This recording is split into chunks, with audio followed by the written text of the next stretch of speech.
Voilà le travail. Merde, on a perdu. À chaque fois que je remets la scène. Ah, Le voilà, ah. c'est bon, tu es là, tu es là. Le bitrate. Bonsoir. Salut, salut. Oui, le Bonsoir, bitrate, bonsoir. le bitrate est en week-end, mais bon, on fait ce qu'on peut avec ce qu'on a. Bonsoir tout le monde, bienvenue sur Autour du Monde, l'émission qui vous fait voyager à vitesse d'escargot au-dessus de contrées merveilleuses. Fibre, comment vas-tu aujourd'hui? Écoute, ça va bien. J'ai une question. Hier, tu m'as raid et je te remercie énormément. Oui. Est-ce que par hasard, pendant le stream, avant que tu me raid, il y a un gars qui a subé plusieurs fois? Un gars? Ouais, moi j'ai eu un gars qui est arrivé, il a subé un peu vénère, tu vois, et je cherche qui c'est.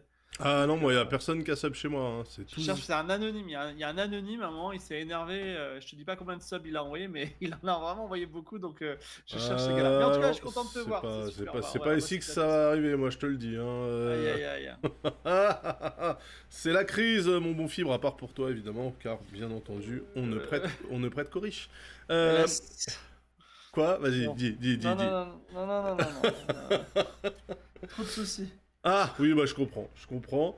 Mais l'époque qu'on vit est assez bresson, donc c'est pour ça que faire ces petits streams d'évasion avec toi, c'est quand même chouette, et puis ça nous permet de reconnaître un petit peu les endroits où on serait susceptible de se réfugier en cas de problème. Ouais, mais Aujourd'hui, ce sera pas le cas du Turkménistan, à mon avis, mais bon, voilà, oui. aujourd'hui on a quitté donc. Alors non, on va redémarrer en Iran, parce qu'on est à la frontière entre Ouais, l'Iran et le Turkménistan.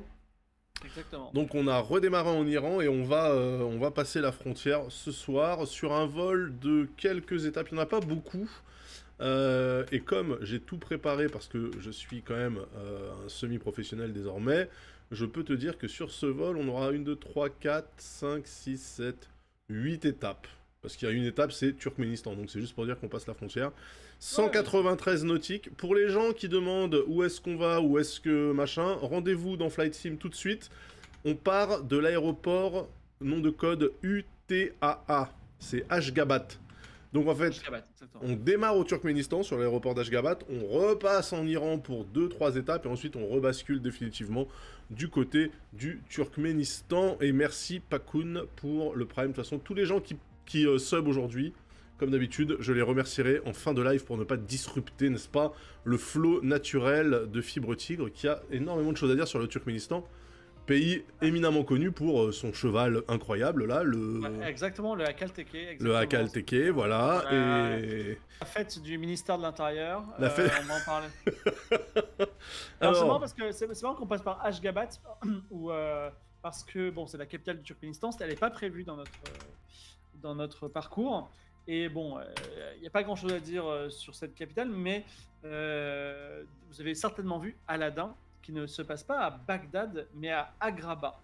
Et Agrabah, on ne sait pas vraiment si c'est inspiré de Ashgabat, qui était au Turkménistan, ou plus loin, une autre ville qui s'appelle Aqaba, qui a inspiré Aqaba dans Game of Thrones, Aqaba, qui se trouve aussi également en Arabie Saoudite, et qui est dans le film avec Jean-Michel Jarre, non, Maurice Jarre, qui est Laurence Darby. Laurence d'Arabie. Oui, Voilà. Jean-Michel Jarre et Maurice Jarre, c'est pas pareil. Alors attendez, on n'entend pas trop Fibre, bougez pas les petits loups. Je vais peut-être augmenter un tout petit peu mon son également. Donc, il y a un autre truc, c'est que évidemment, quand Aladdin est sorti, on était 2 ans avant l'opération Tempête du désert, donc on n'allait pas faire un film qui se passait à Bagdad. Voilà. Mais évidemment, Aladdin. Alors, Aladdin, juste pour la culture générale, à la base, n'est pas du tout un conte des mille et une nuits. C'est un conte chinois. Voilà. C'est un conte chinois, mais dont le héros est un héros arabe qui vient de Bagdad. Et pourquoi on l'a intégré, c'est que quand on a traduit pour la première fois en France, je sais pas qui c'est Baudelaire, un gars comme ça, qui a décidé de traduire en français les contes des mille et une nuits. Il a rajouté Aladdin parce qu'il trouvait qu'il était stylé. Mais Aladdin, c'est un peu l'intrus. Voilà. Ah, donc en fait, c'est une erreur volontaire. Intéressant. Voilà, tout à fait, tout à fait.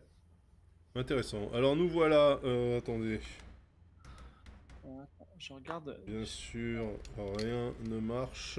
Putain, j'en peux plus. De façon assez intéressante, les contes, on les retrouve les mêmes contes à travers le monde, donc ça a beaucoup voyagé. Et alors Aladdin, attends, dans les Mille et une nuits, ça a été traduit en français par Alors attendez, moi j'ai pas de contrôle dans ce jeu. Hein, donc, Antoine Galland, Joseph Charles Marcus. Je vais couper ça. Hop. Et je remets ça, bien sûr. Je cherche Aladdin pour avoir plus d'informations, mais je crois pas avoir halluciné cette Ah. histoire. Voilà, là ça marche. Ok. Alors c'est parti. On enlève les freins tout de suite. Bien sûr, c'est ce bouton-là. Perdu. C'est ce bouton-là. Perdu. C'est celui-là. Ah bah oui, c'était celui-là. Voilà, c'est ça. C'était un conte qui n'était pas dans les Mille et une nuits, mais c'est effectivement la traduction française d'un gars qui s'appelait Antoine Galland, a rajouté Aladdin. Voilà. Ah donc c'est pas Baudelaire par contre. Non, non, ouais, je pensais que c'était un gars connu qui avait fait ça, mais pas du tout. C'est dommage, j'aurais bien aimé que ce fût Baudelaire. Alors après, il avait beaucoup de qualités, il parlait pas forcément perse et chinois. Donc nous décollons du Turkménistan pour retourner en Iran. C'est un peu notre dernier run en Iran. Et plus précisément, on va arriver dans un endroit où il y a beaucoup de champs, des moissonneuses-batteuses. Imaginez des grands champs, des moissonneuses-batteuses. Et notre étape va être un endroit très important puisque c'est une école nationale d'agriculture. Dont on va parler, qui est la Tande... non, comment elle s'appelle là? On parle de la Tandouré, la réserve Tandouré. Mais notre première étape, ce sera la School of Agriculture Independence de Goshan Dargaz. Donc, comme son nom l'indique, l'école de l'indépendance agricole, sachant que l'Iran, tout comme la France d'ailleurs, porte on va dire de façon en haute estime le caractère autonome du pays. C'est-à-dire qu'en fait, la France est un des rares pays, contrairement au Japon, qui pourrait théoriquement nourrir tous ses habitants. Le Japon, demain, il n'y a plus d'importation de nourriture, et ben il va avoir des gros problèmes. D'ailleurs, c'est pour ça aussi qu'ils chouchoutent un peu les agriculteurs. C'est parce qu'aussi l'agriculture, enfin c'était un des projets de Macron, je ne sais pas si vous vous souvenez, lors de sa deuxième réélection, c'est de placer l'agriculture au même titre que l'armée, c'est-à-dire on avait plusieurs ressource, des projets. Voilà. Pas de politique ce soir bien sûr, mais ok.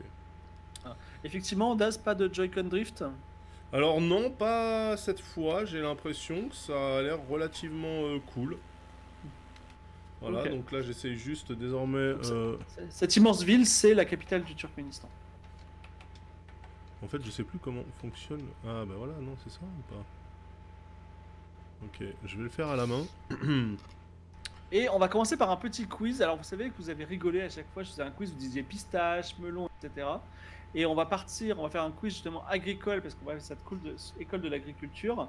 Et oui, l'idée, ça va être, on ne triche pas bien entendu, de deviner quel est le produit agricole produit par l'Iran, qui est le produit... Enfin, l'Iran est producteur d'un produit agricole et c'est le premier producteur mondial. Mais c'est le premier producteur mondial de quel type de produit agricole? Alors attendez, parce que là, je sais pas ce qu'il est en train de me foutre, lui. Si, GPS, frérot, bah il faut... L'orche. Il faut y aller, quoi. Alors, après toutes ces... Non, l'opium, pas encore. On va passer par l'Afghanistan, on aura l'occasion d'en parler. On n'est pas du tout sur le chemin, attendez. Non, j'ai l'impression que tu vas plein nord alors que faut aller plein sud. Que pas du tout, hein, attends.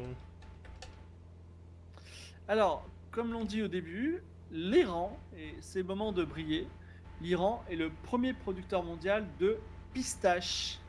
Voilà. Enfin, voilà. C'était la réponse, il fallait répondre. C'était la mer Noire.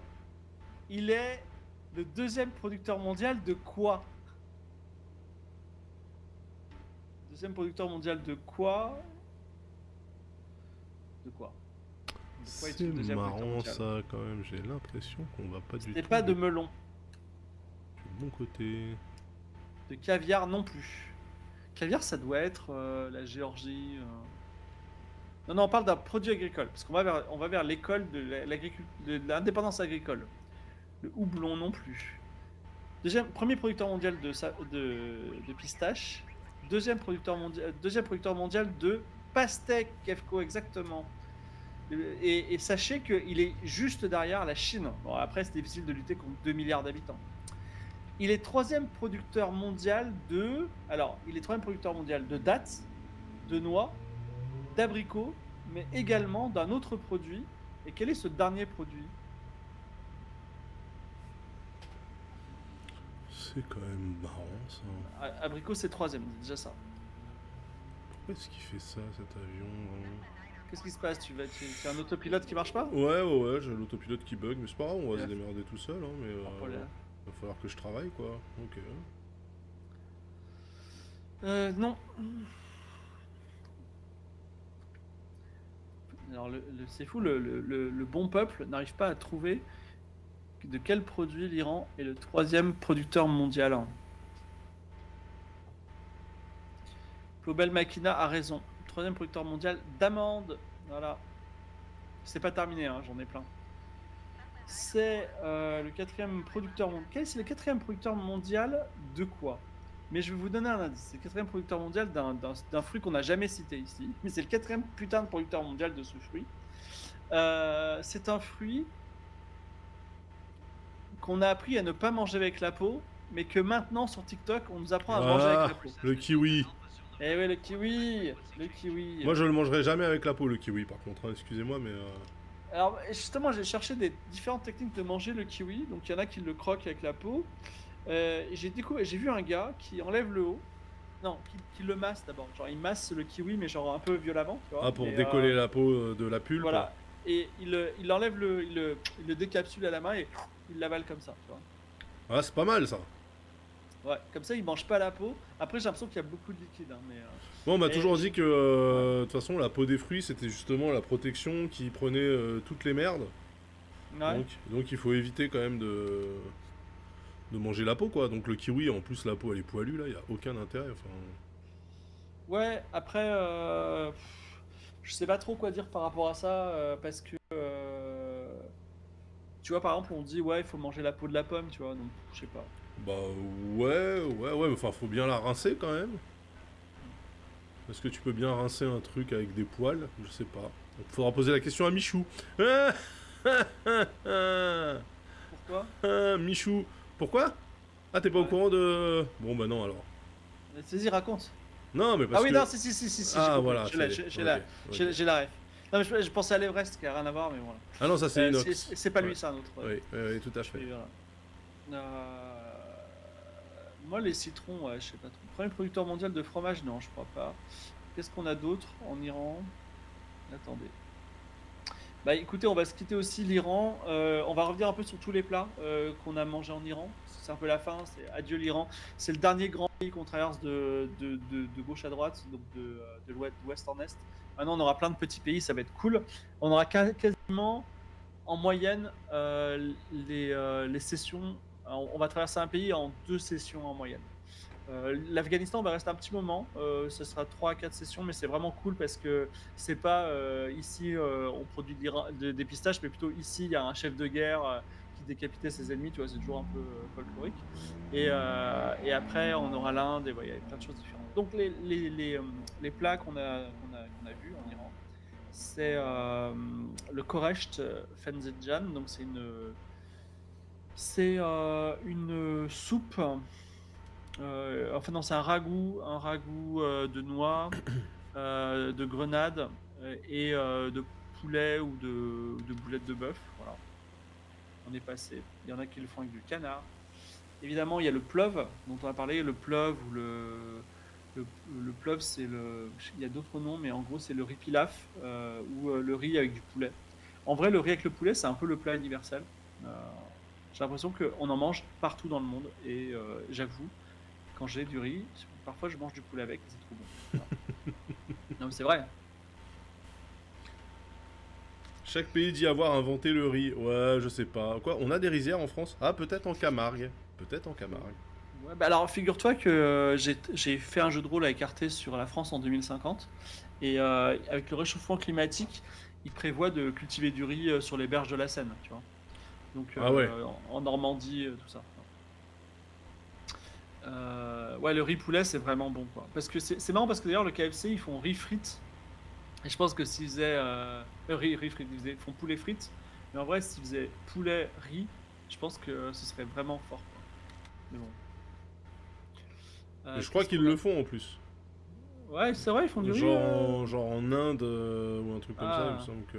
Après, si tu es en Inde manger au KFC, bon. Je pense que c'est pas une Enfin, c'est pas trop utile, vu que l'Inde c'est aussi le pays du poulet de mille façons. Hein. Ouais. Ouais, enfin, alors après, l'Inde, il y a l'Inde du riz et l'Inde du blé. Il y a beaucoup de blé aussi en Inde, tu sais, les pains nan, là. Voilà. Ah oui. Et, Les sous-marques de FKC le font aussi. FKC, ok. French Kentucky Fried Kentucky Chicken. Oui, ok. Le PFK quoi. Sachez la manger du poulet au riz ce soir. Enfin, en plus, le poulet, c'est un peu la dernière viande pas trop chère, quoi, quand même, donc ça va. Mais avant, moi, enfin, quand je vois le prix du poulet aujourd'hui, genre le poulet au supermarché du coin, c'était le prix que je payais il y a 20 ans pour un poulet rôti sur le marché un peu bobo, tu vois. Ah oui. Oui. Oui, effectivement, le poulet a eu une inflation, mais j'ai l'impression que ça s'est un peu calmé quand même. Alors c'est revenu en arrière, enfin moi j'ai surtout vécu ça à Bar-le-Duc parce qu'on avait un casino, c'était méga cher. Maintenant on a un Intermarché, ça c'est un peu... On a des très belles montagnes en bas, hein. Oui, c'est très joli, c'est ce que je regardais là. C'est. En fait, on s'aperçoit souvent que les frontières des pays très anciens, c'est surtout lié à des reliefs. Donc là, en l'occurrence, les montagnes. À un moment, on va passer devant le Tadjikistan. Enfin, dans 4 séances, on sera au Tadjikistan. Et c'est un très beau pays, plein de montagnes, qui m'a fait rêver, mais avec très peu d'informations. Il faut voir aussi que le Turkménistan, comme on l'a dit, c'est un pays sous une dictature. Et beaucoup de choses sont contrôlées. Et j'ai eu énormément de mal à créer les aventures. C'est-à-dire qu'il y a peu d'images libres de droit. Elles montrent toutes les mêmes choses. Et il y a vraiment peu d'informations d'informations qui sont pas touristiques, tu vois. Et donc, D'ailleurs, en parlant de l'écriture des aventures, il me semble que j'ai vu passer sur Twitter que Beautiful Walk, la version piétonne, ouais. Oui, reprend. reprend.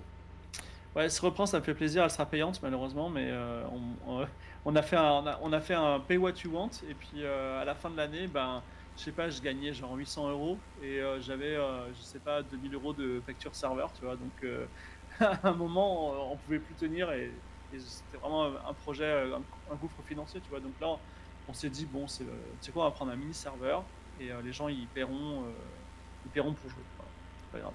Mais du coup, ça prouve que les gens sont des grosses pinces. Ouais, ouais, ouais. Non mais en Ouais, plus, ouais, ouais. bah, là c'est un peu bizarre parce que quand j'ai dit il revient et c'est payant, on s'en bat les couilles. En vrai, beaucoup de gens ont dit trop bien, je suis trop heureux, je vais payer tout de suite. Alors que quand c'était gratuit et que j'ai commencé à dire eh oh la commu, ça vous dirait de le rendre payant, il y a beaucoup de gens qui ont dit ah bah non, si c'est payant, j'arrête, ça m'intéresse pas, blablabla, je paierai jamais. Donc voilà, du coup, parfois il faut juste annoncer les choses et le faire, tu vois. Voilà, comme d'habitude, la commu, on connaît. Voilà. Alors Donc, attendez, je vais aussi les qu'est-ce qu'on données est... de vol. Ah, ça n'a Donc pas là, on est marché. où exactement par rapport aux étapes? Eh bien là, on n'est toujours pas à la première étape qui est la région agricole indépendante là. Voilà. Non, c'est l'école de l'indépendance agricole de Gauchane C'est d'Argaz. exactement ce que j'ai dit. Donc normalement, c'est juste après le désert. Normalement, on devrait avoir des plaines quand même très vertes avec comment ça s'appelle? Bon, il y a des prairies. Le Turkménistan, tu sais, c'est le début de ces pays où il y avait autrefois des nomades des steppes, donc il y a des grandes prairies, il y avait des chevaux sauvages. Mais là, effectivement, on va voir tout d'un coup surgir des, comment ça s'appelle? Ben, des champs à perte de vue qui sont à la fois une école et à la fois un lieu de grande culture. Oh, trop Et bien ce King Air là. Superbe, bravo, bravo. Les roues ne se rentrent pas par contre. Barbap, ouais. Barbape, il a un peu l'avion d'Indiana Jones, je trouve. Non, mais ça fait penser à ça. C'est un King Air 350i. Non, c'est vrai que c'est très joli. Mais encore une fois, j'ai l'impression que le jeu est toujours plus beau à chaque fois que je le lance là. Vraiment, Ouais, pour le coup. peut-être qu'il s'update petit à petit, hein. Ah non, c'est un grand caravane en plus, je me suis trompé, pardon. Le King Air, il est pas comme ça. N'importe quoi. Ça fait trop longtemps que j'ai pas joué à Flight Sim. Le King Air, il y a deux moteurs. Mais Bravo, je le pense grand que caravane. ouais, là, avec les upgrades, notamment le prochain Flight Sim, mon rêve absolu qui est de prendre la voiture virtuellement et de faire le tour du monde en voiture, dans un Flight Sim voiture, je pense qu'il sera d'attaque dans 2-3 ans, quoi. Même dans 5 ans maximum. Ouais, pas possible. Je pense Tu que penses pas pas? possible. Non, ça va être vraiment trop dur à faire. Je pense que pour en plus un intérêt somme toute assez limité quoi. Enfin, Ah bah non, moi ça me là faire ça en voiture, comme on avait fait, tu sais, je me souviens le tour, enfin on avait fait le sur ah, le Eurotruck là, on- Paris-Istanbul, Paris-Istanbul Express. ouais, on met une petite musique genre iranienne, on est dans les montagnes iraniennes, Oui, mais il y tu a vois, pas de genre route. ça. Donc là, ça se transforme là, Bah comment tu fais pour passer là? Ah si, il y a une petite alors route, ou alors c'est une rivière, non je mais sais pas. en fait là parce que t'es venu d'Ashgabat, mais normalement le parcours que j'ai fait là, c'est toujours de la route. Il y a que un endroit sur la terre où il n'y a pas de route. C'est dans le nord de la Colombie. Il y a un endroit qui s'appelle le tampon du Darien. Même la panaméricaine, elle s'arrête là. Tu vois, c'est-à-dire qu'en fait, si tu veux aller de la Colombie jusqu'au pays du dessus, qui est le Panama, c'est impossible. Voilà. Il y a juste pas de route là. Mais normalement, c'est des routes de partout. Voilà. Et donc, ouais, effectivement, moi, je rêve de ce moment où tu conduis, j'ai la carte, même limite, on fait ça sans carte, tu vois, on est perdu de temps en temps. Enfin, tu vois, j'aimerais bien aussi qu'il y ait des pannes de voiture. Voilà. Parce qu'en fait, il y a un truc, tu peux pas. Enfin, ça a l'air évident pour toi, mais par exemple, tu peux pas avec ce petit avion passer au-dessus de l'Everest, tu vois. Mais je sais pas pourquoi en vrai, mais tu peux Avec pas. cet avion-là? Ouais. Bah parce que c'est pas c'est un moteur à piston, c'est pas un turbopropulseur, donc en fait, quand il y a pas d'oxygène, bah ton moteur il cale quoi.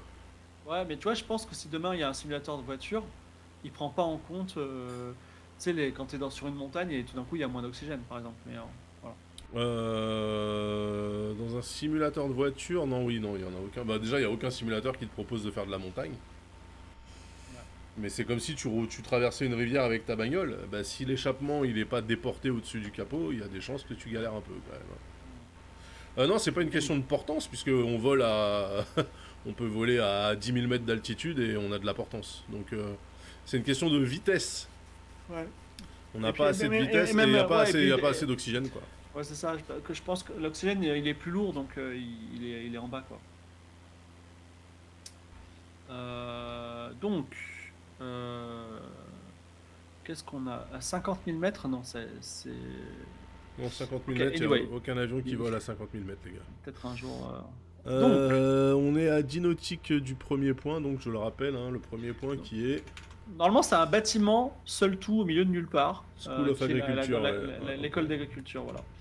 Il y a beaucoup d'élèves. N'hésitez pas, hein, je le rappelle, n'hésitez pas à nous rejoindre hein, sur Flight Sim. On est parti de UTAA et on va à UTMA, je crois. Ou AM, je sais plus.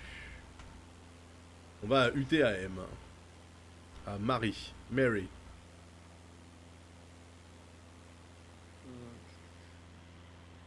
Débilonou, j'ai le plus grand respect pour toi. Tu dis non, non, l'oxygène n'est pas plus lourd, c'est juste la densité de l'air qui est trop faible. Je suis désolé de te dire ça, mais moi, on m'a toujours dit que s'il y avait enfin, du CO2 ou je sais pas quoi, enfin, du monoxyde de carbone ou enfin, il y avait moins d'oxygène dans une pièce, il valait mieux quand même se mettre sur le sol parce qu'il y avait une densité d'oxygène plus forte. Donc, Non, je crois que je- c'est je- parce que les fumées, elles montent. ouais, mais si par exemple, tu sais, ces moments où tu as une pièce fermée ou une mine et c'est coupé, il n'y a plus d'oxygène, ils disent en général il faut se mettre au sol, tu vois, mais peut-être. Voilà. Alain Bachik n'a pas réussi à rejoindre, ouais, bon, c'est comme ça. Non, non, il a essayé avec son Diamondback Explorer de Elite, hein, donc Ah, aucun ouais, parce rapport. que- d'accord. Oui, voilà, c'est les fumées qui sont plus chaudes et qui montent, c'est ça. C'est pas Ok. l'oxygène. C'est juste que là-haut, tu respireras que de la merde.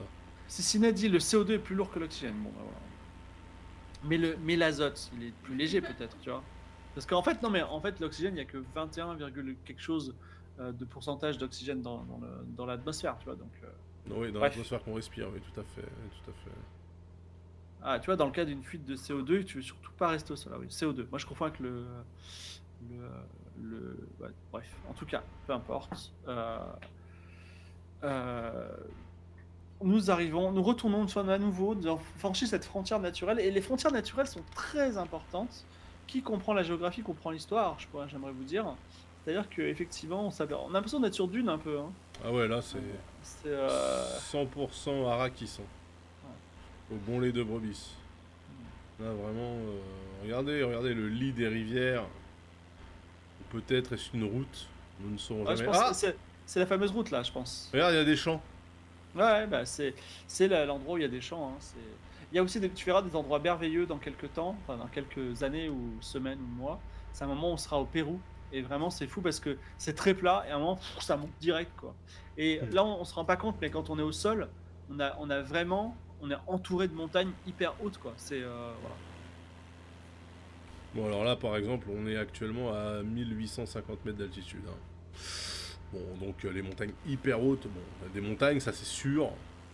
Celle-là, oui, là, celle-là a l'air costaud. Celle-là, là-bas, peut-être, ouais, mais là, ici, c'est des collinettes, hein.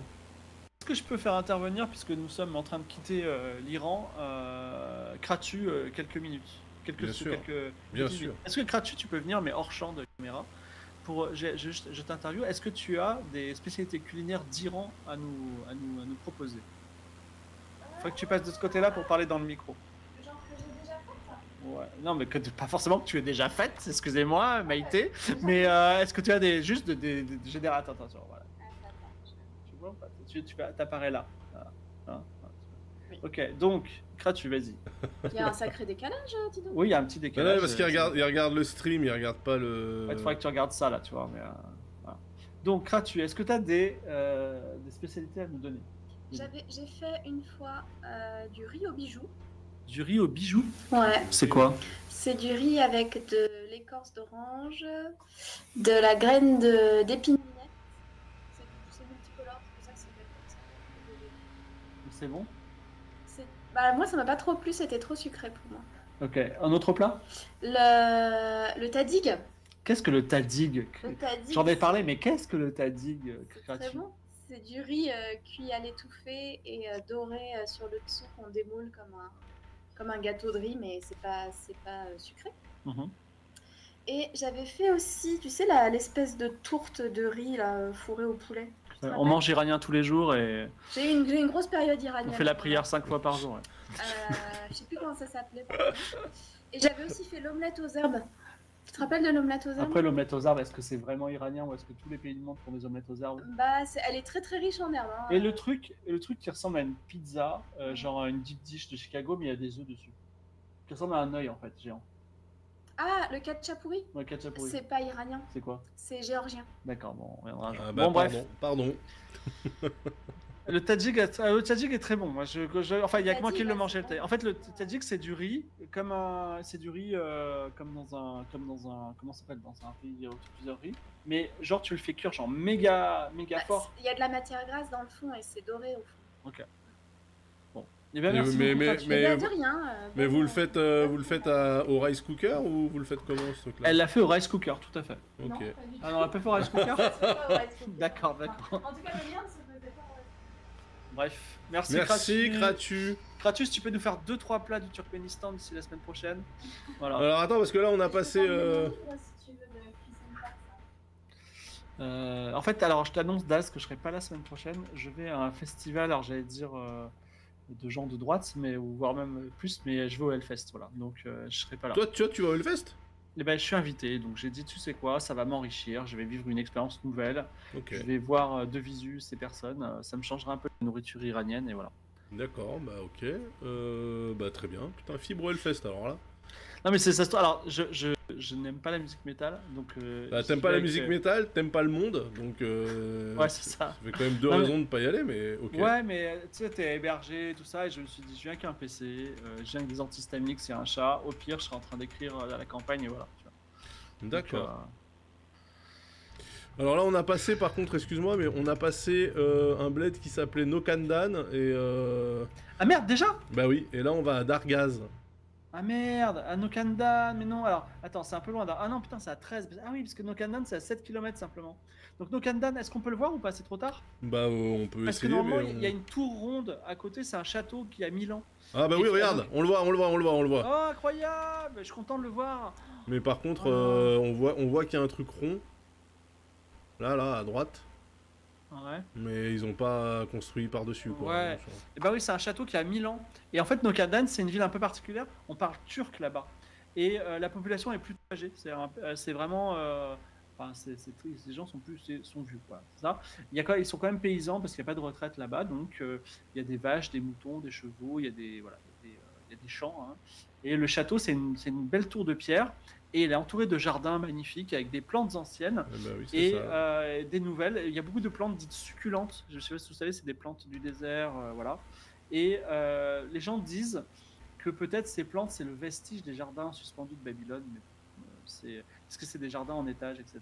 Donc magnifique. Il y a beaucoup de fermes et on cultive du raisin ici. Voilà. Bon, c'est du raisin à consommer, c'est pas pour transformer en vin.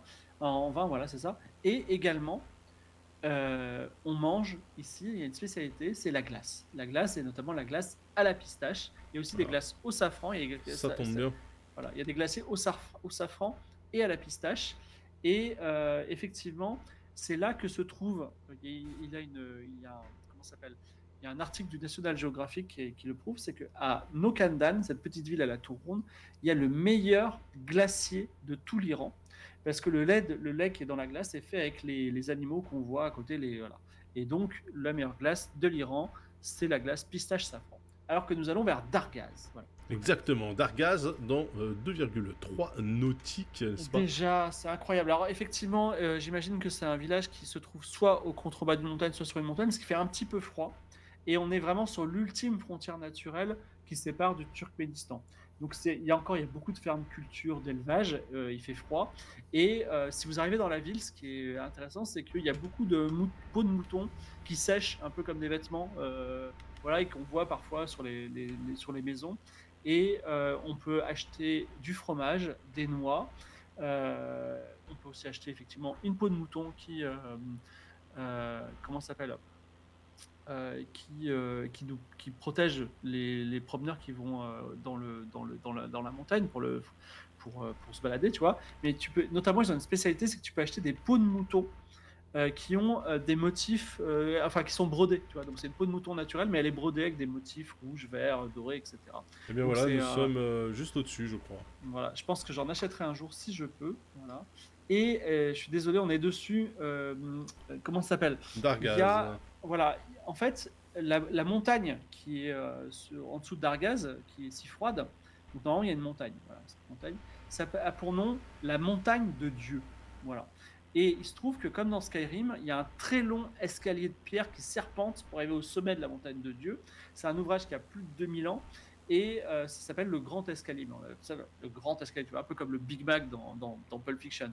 Et il paraît que vraiment la montée, c'est une des plus grandes montées symboliques. Tu montes cette montagne, les flancons tombent, tu as ta peau de mouton. Enfin, vraiment, c'est hyper atmosphérique. C'est quelque chose qu'il faut vivre un jour, tu vois.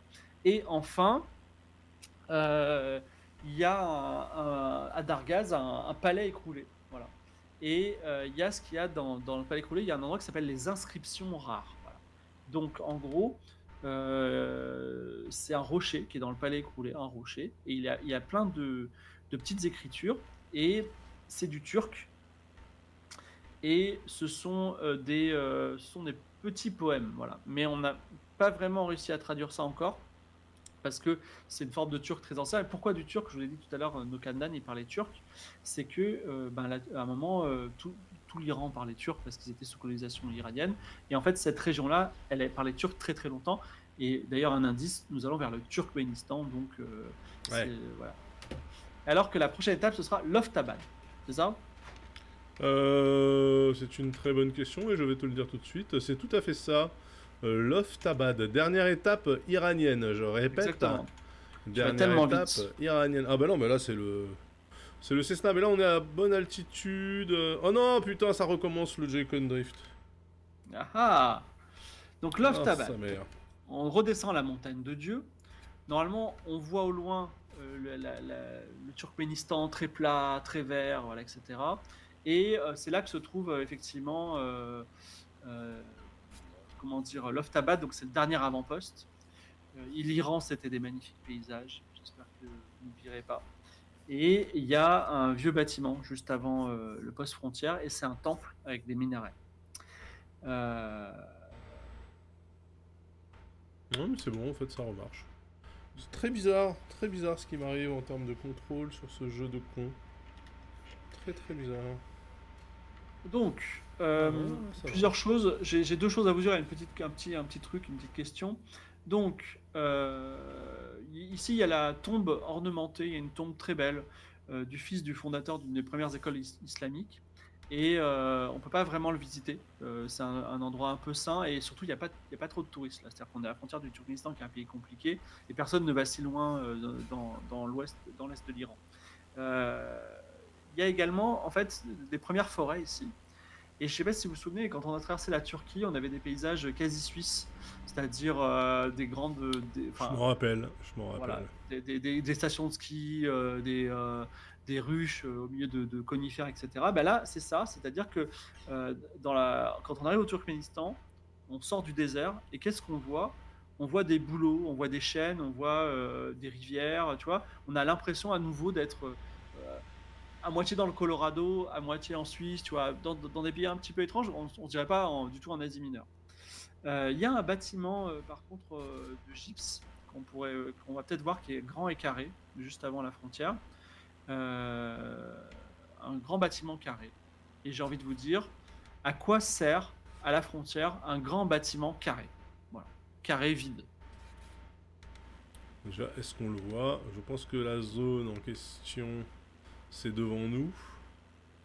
Est-ce qu'on voit d'ici un bâtiment? Alors c'est bien parce que dans Flight Sim, par défaut, tous les bâtiments sont carrés et vides, hein, donc, Ouais. Donc là, il est gros, il est un peu isolé. C'est peut-être ce bâtiment ouais, sur la droite, là, mais je sais pas trop. Alors, à stocker les glaçons, c'est pas débile. Après, c'est compliqué. Il fait un peu. En fait, on n'a pas trop besoin de. C'est un bâtiment multimillénaire, tu vois. Et bon, la glace, c'était pas forcément.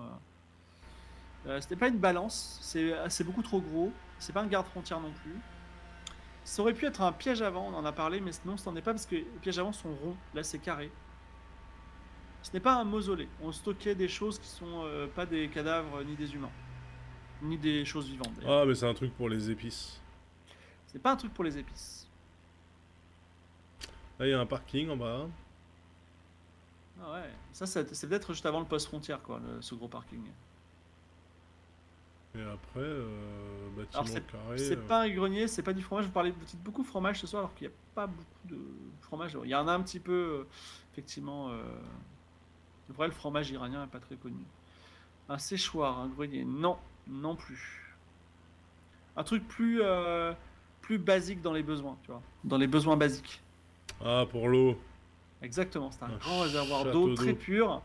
La légende raconte, mais c'est complètement faux, que l'eau est là depuis des milliers d'années, elle n'a pas été touchée, hein. Évidemment, tout le monde en prend tout le temps et il se remplit régulièrement. C'est un grand réservoir. Voilà.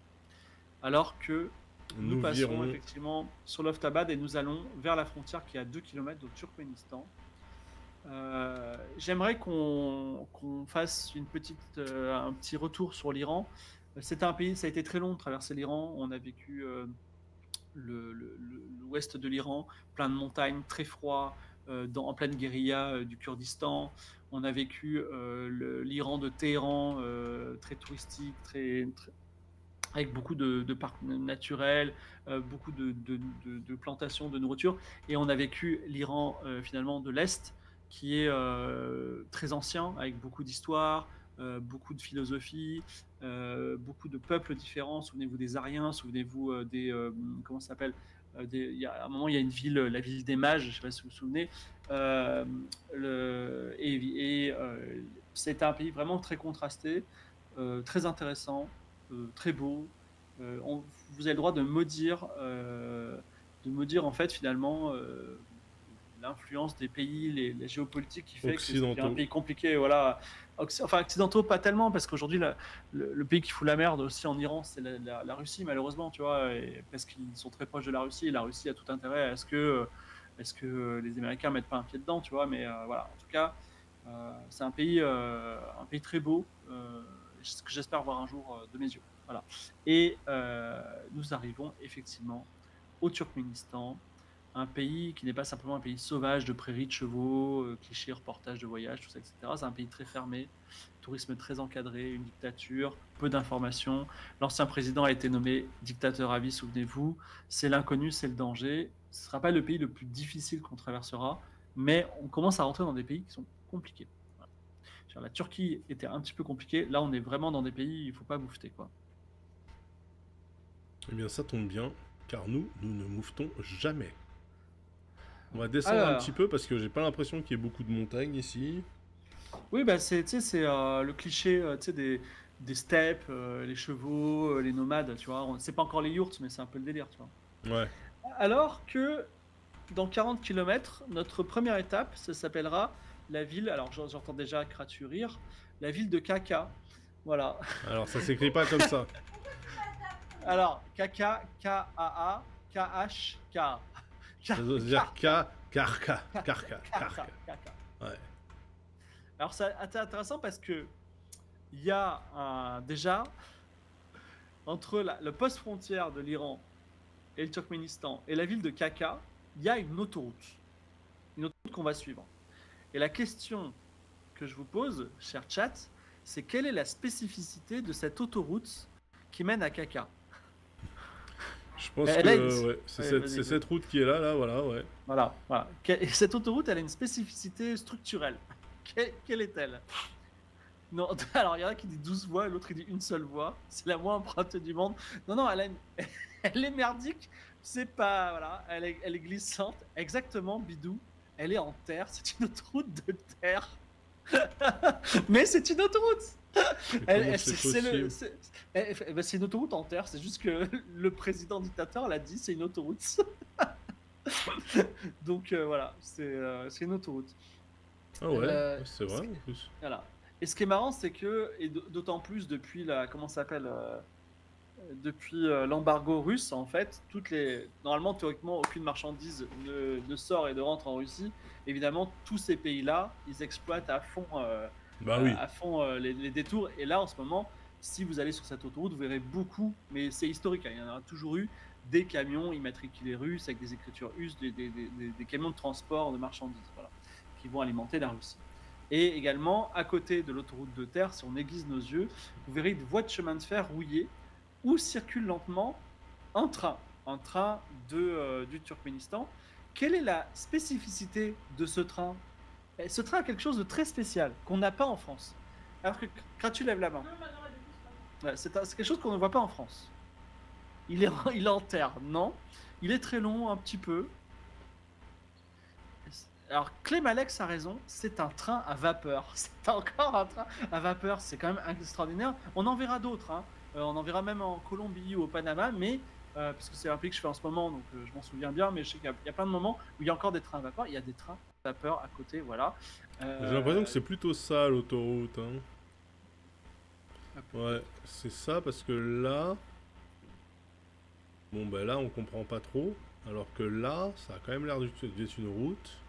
Parce qu'il y a des camions sur l'image.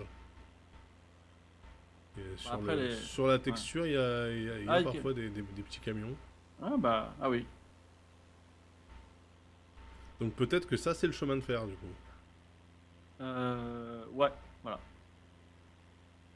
En tout cas, oui.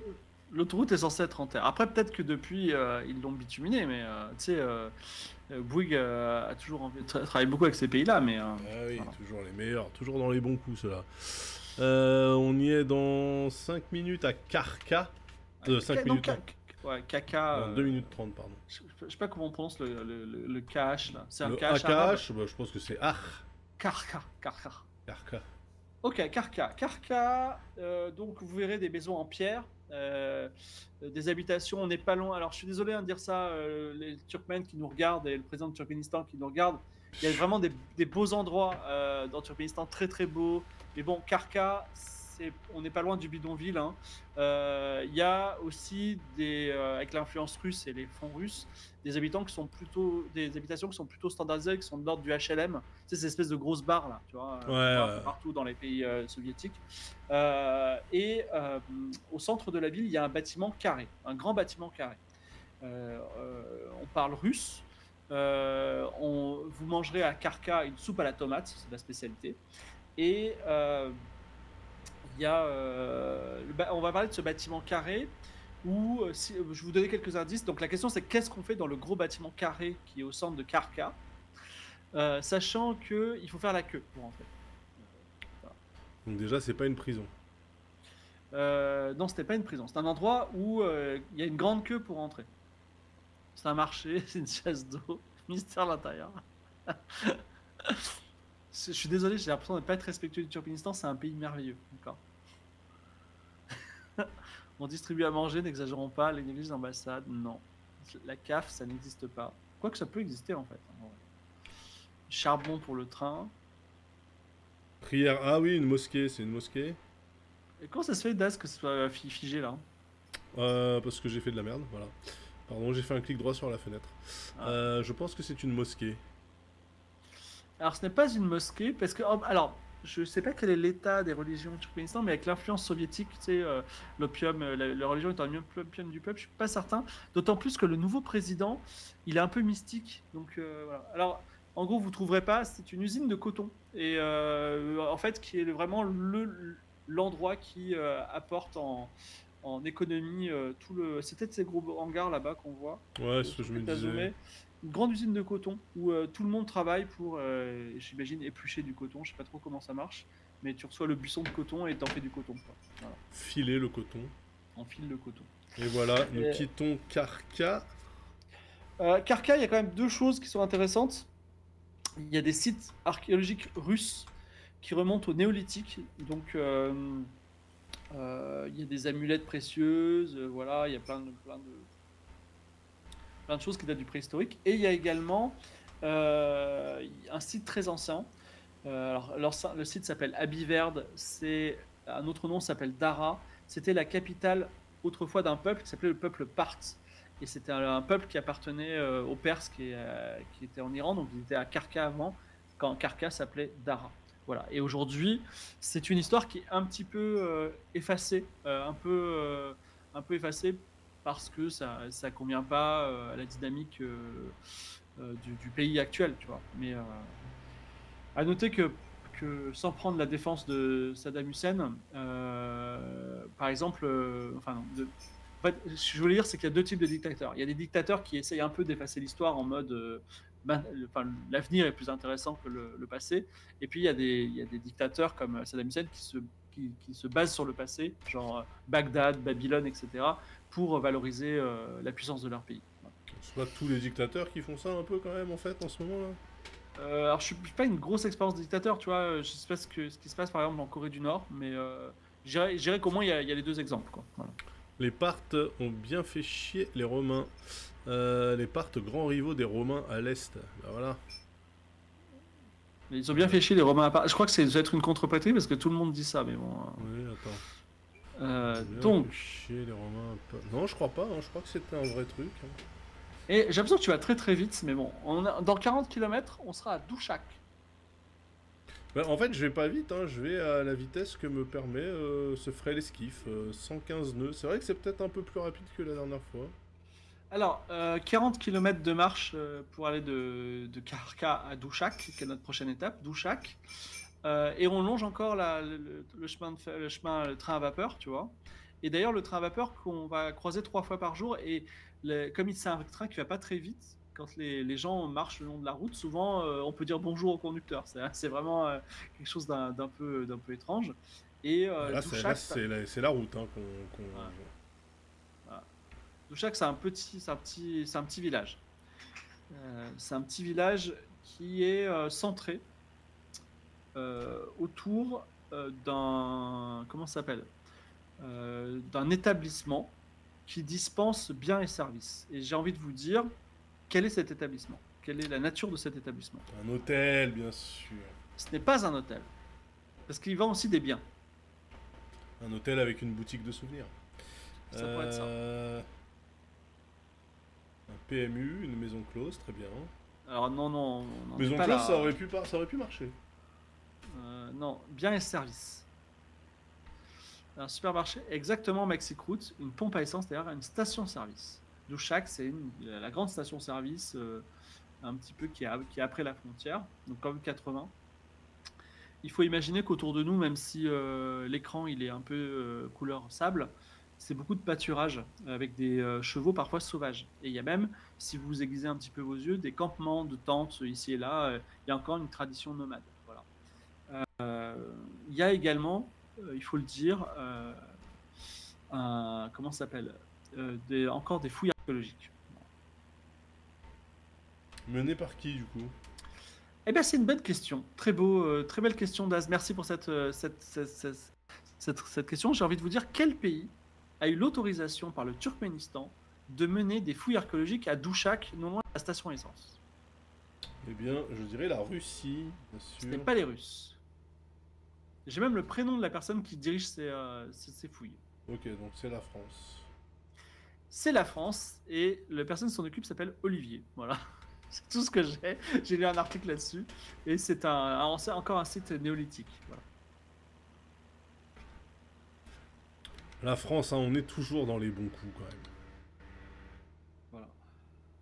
Attends, Douchak, ça t'a dit que c'était un tout petit village? C'est un petit village. Ah oui, non, Peut-être c'est les possible. grands. Non, c'est possible que ce soit un tout petit village, en fait, t'as raison. Il y a un... ouais. Alors, il y a un truc qui est... Quand vous regardez les environs, vous voyez qu'il n'y a pas grand-chose.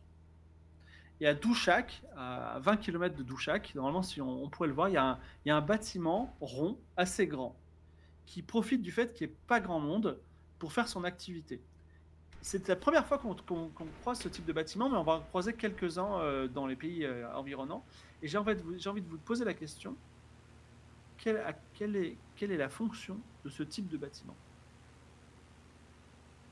Et The Red Fungi a tout de suite répondu, juste, c'est un observatoire. Effectivement, comme il y a peu de villages, il y a peu de lumière. Comme il y a peu de montagnes, il y a un grand horizon. Et comme il y a relativement peu d'industrie, eh bien, il y a peu de pollution. Et donc, c'est un endroit idéal, comme au Tadjikistan, pour proposer un observatoire. Et il y a effectivement un magnifique observatoire, l'observatoire de Douchak, qui permet de voir les étoiles, qui est un observatoire international. Voilà. Et ne pas avoir une grosse industrie, parfois, c'est très utile. J'espère qu'on le verra. Eh ben, il est à Douchak, je sais pas où, mais, dans les environs de Douchak, c'est un gros bâtiment, enfin, c'est un bâtiment rond, voilà. Euh, Je scrute la plaine, parce que là, pour le coup, c'est vraiment de la plaine, hein. On s'est pas foutu de notre gueule, hein. Là, comme ça, c'est pas... Ouais, c'est pas garanti. Douchak, également le lieu de repos d'un poète perse qui s'appelle Abu Saïd Abdul Kahir. Et je n'ai pas la. Enfin, tiens, je vais essayer de demander à ChatGPT une traduction de son poème, parce que j'ai son poème en version originale. Attends, traduis-moi dans un poème qui rime. Traduis-moi en français sous forme de poème. Ce poème. Voici le poème de Abou. Alors attends, je reprends son nom. De Abu Saïd Aboul Kahir.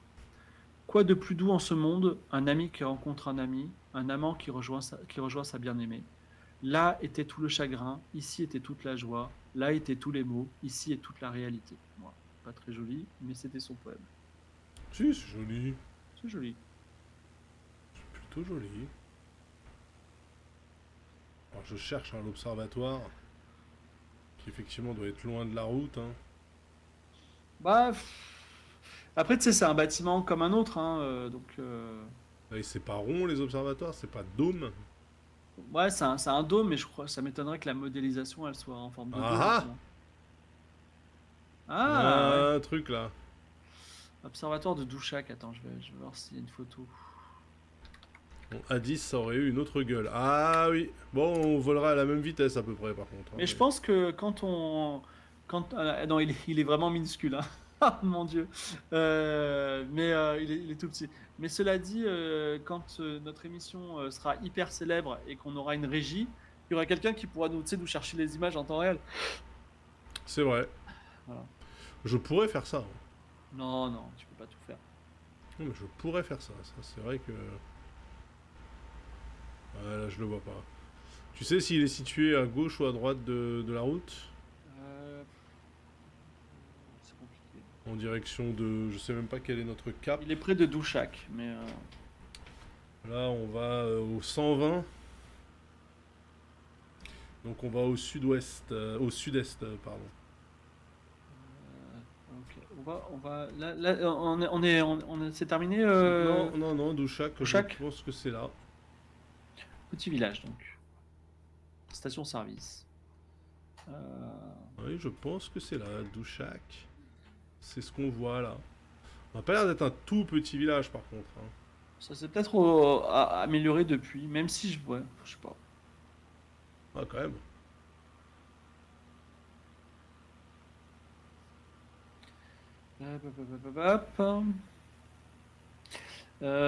On va rentrer après Douchak dans une grande zone qui sera plutôt de l'ordre du désert, genre du désert vénère, tu vois, où il y a des oasis et tout. Quoi. Tu veux dire la zone de Tegen Exactement, la zone de Tegen. Pourquoi tu l'as sur ta carte? Bah, bien sûr, moi je vois tout, Fibre, moi j'ai tout préparé cette fois-ci. Oui, non, c'est surtout ouais, entre Tegen et Marie, parce que l'aéroport où on va, il est juste après, c'est l'aéroport de Marie. C'est entre Tegen et Marie qu'on a une étape, là, tu le vois sur la carte à l'écran. Ouais. Entre l'étape... Ouais, on va avoir une étape de 136 000 km. L'étape 8 et l'étape 9, effectivement, vous aurez le temps d'aller vous chercher le boisson, les gars. Hein. Ouais. Après, on va parler un peu de Marie, mais on s'arrête à Marie, c'est ça? Ouais. Ok. Donc, ouais. Mais Marie, c'est une M-A-R-I comme le prénom américain, anglais. M-A-R-Y même, hein, on peut le dire. C'est une très belle ville. Et c'est un peu la ville au bout du désert, tu vois. Là, on va commencer à rentrer. Alors, il y a eu l'Iran. L'Iran, c'est un petit peu les contes des mille et une nuits.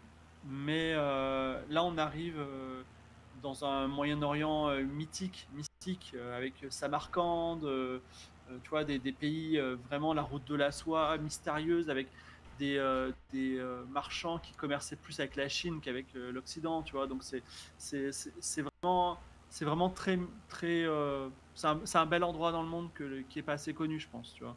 Tout le monde est allé, enfin tous les gens qui sont un peu riches et qui ont voulu voir le monde, ils sont allés au Machu Picchu, ils sont allés, je sais pas, en Tanzanie mais l'Asie mineure, c'est vraiment d'une histoire multimillénaire, c'est très très beau et malheureusement, c'est des pays très compliqués, un petit peu dangereux et regarde là, il y a des glyphes comme à Nazca. Ah. Je suis sûr que c'est là qu'il est l'observatoire. Bah, à l'écart de la ville. Regardez-moi cette lumière un peu, putain. Quel jeu magnifique. Hein. À quoi bon voyager sans déconner alors, il paraît qu'il y a un live Flight Simulator de la nouvelle version, mais peut-être qu'on va essayer de les battre en termes de vue mondiale. Ah ouais, en ce moment là? Ouais, il paraît, ouais. C'est pas, on le verra. Marie, c'est pas si loin, t'inquiète. Au fait, là, si tu veux pas être chez Brune Bourbon ce soir, eh bien, si je les rejoins après ce stream. Ok. Voilà, donc on raidera pour donner de la force. On vous rappelle, essayez d'aller voter hein, quand même. Les 30 et 8 juillet, ça serait chouettos. Gros décalage chez Fibre, eh bien bougez pas, moi Fibre quand il décale, je le recale. Vas-y parle un coup. Sauf quand ça marche pas, comme chez moi, désinstallez jamais Microsoft Flight Simulator, les gens, il n'y a pas moyen de réinstaller après. Mais si, c'est le 7 pardon, le 7 juillet évidemment. Votez pas le 8. Ouais. Enfin si, votez le 8 juillet si vous votez RN.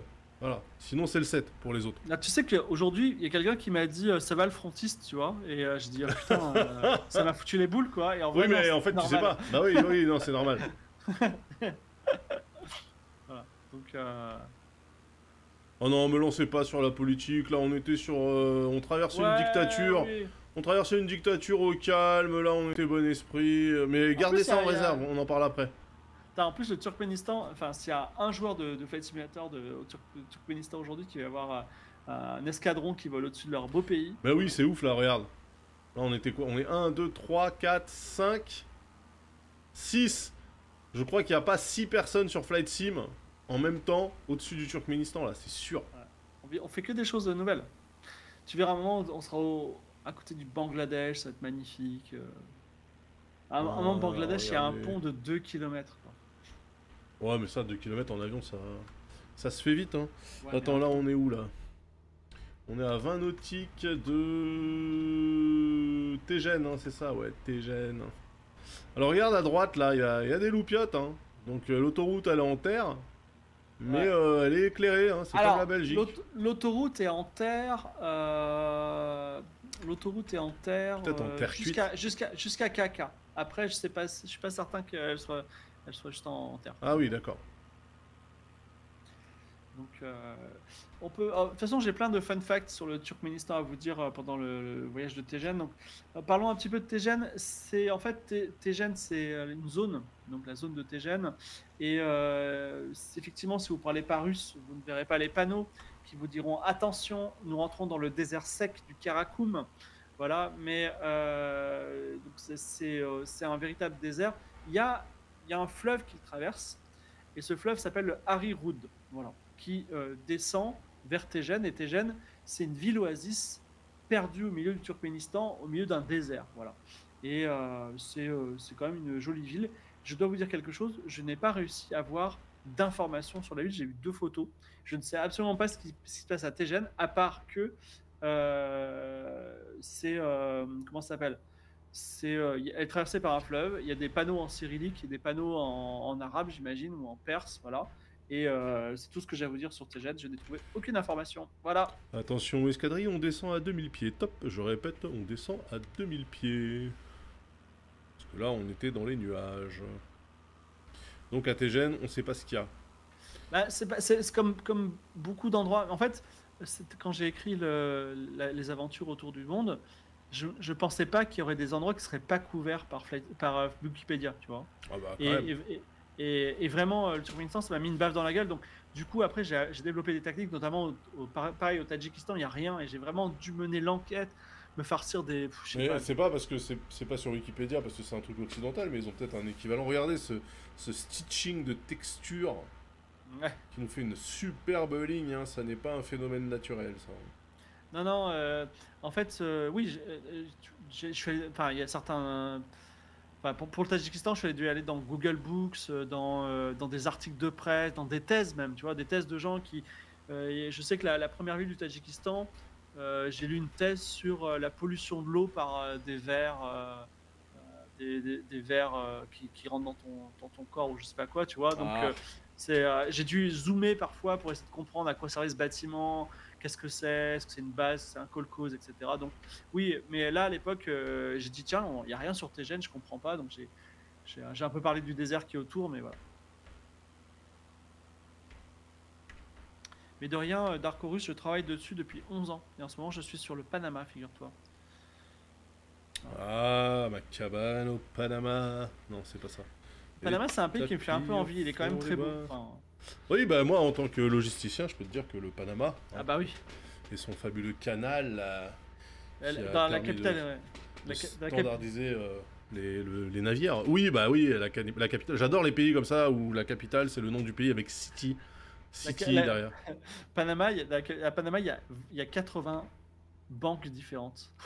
Non, Devine. voilà.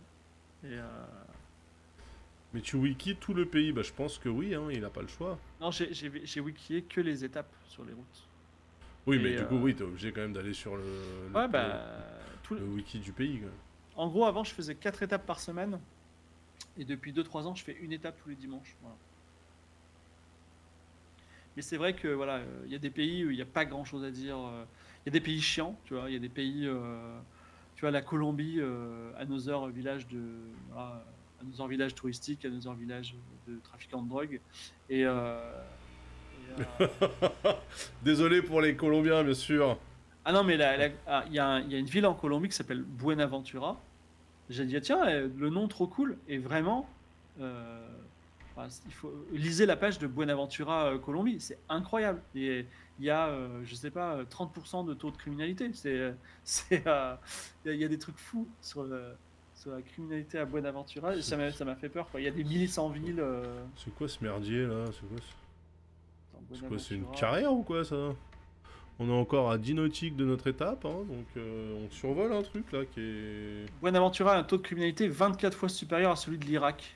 Ah bah ça va. 50 000 pesos, donc 13 euros, suffisent pour assassiner sa femme ou son voisin. Voilà. C'est Ok. source Wikipédia. Très bonne ambiance, Buenaventura. Ah bah ça place Buenaventura juste derrière Nantes en termes d'insécurité selon le Figaro. Alors, deux questions. La première de Tarkodor qui dit comment vous faites pour voler en groupe. Il s'agit d'une instance privée, pas du tout. On est sur la map, on est en open. Si tu te mets au-dessus du Turkménistan, tu devrais nous voir passer. Donc, vous êtes évidemment les bienvenus si vous avez le jeu et que vous souhaitez nous rejoindre. Deuxième question de March LB. Quel est le point de départ, l'envie, je dirais, derrière cette aventure autour du monde? On a commencé à Paris, et si vraiment l'histoire des points de départ, en 2015, j'étais avec une... Voilà. Non, c'était en 2013, j'étais avec une meuf qui m'a dit « T'as qu'à courir, parce que t'es gros. » Et j'ai commencé à courir, en fait, j'ai commencé à courir, ça me faisait trop chier.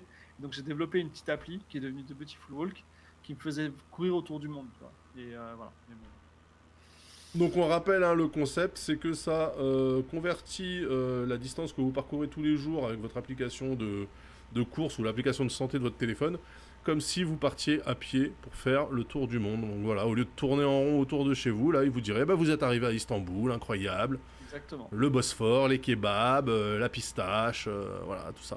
Les grandes étapes, c'est Istanbul par Istanbul. Ensuite, c'est Samarcande, que j'ai toujours voulu voir.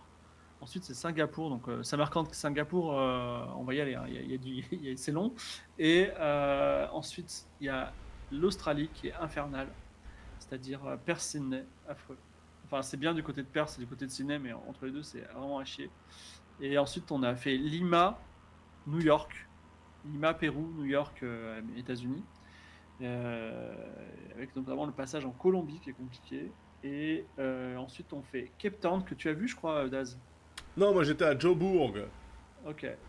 À Johannesburg. Ouais. Okay. On passe par Johannesburg à un moment, mais Cape Town, Alexandrie en Égypte. Donc on remonte toute l'Afrique, notamment on longe le Nil.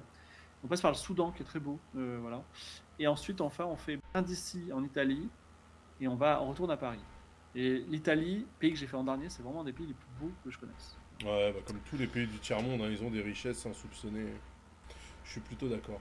1, 2, 3. Où sont les gens? 4. Alors, on est entre Tégène et Marie, là? Exact, pas encore. On est à Tégène. Bah, c'est devant nous, je pense. Hein, et ben voilà. Donc, en fait, on est au-dessus du désert sec du Karakoum. Donc, vraiment, imaginez à l'époque, traverser le désert et il fallait être sûr que Tégène soit au bout parce que tu pouvais mourir de soif. Mais il y a ce grand fleuve qu'on voit qui est bien tracé par des canaux, j'imagine, sur le côté, qui est le fleuve Harry Rood qui arrive à Tégène.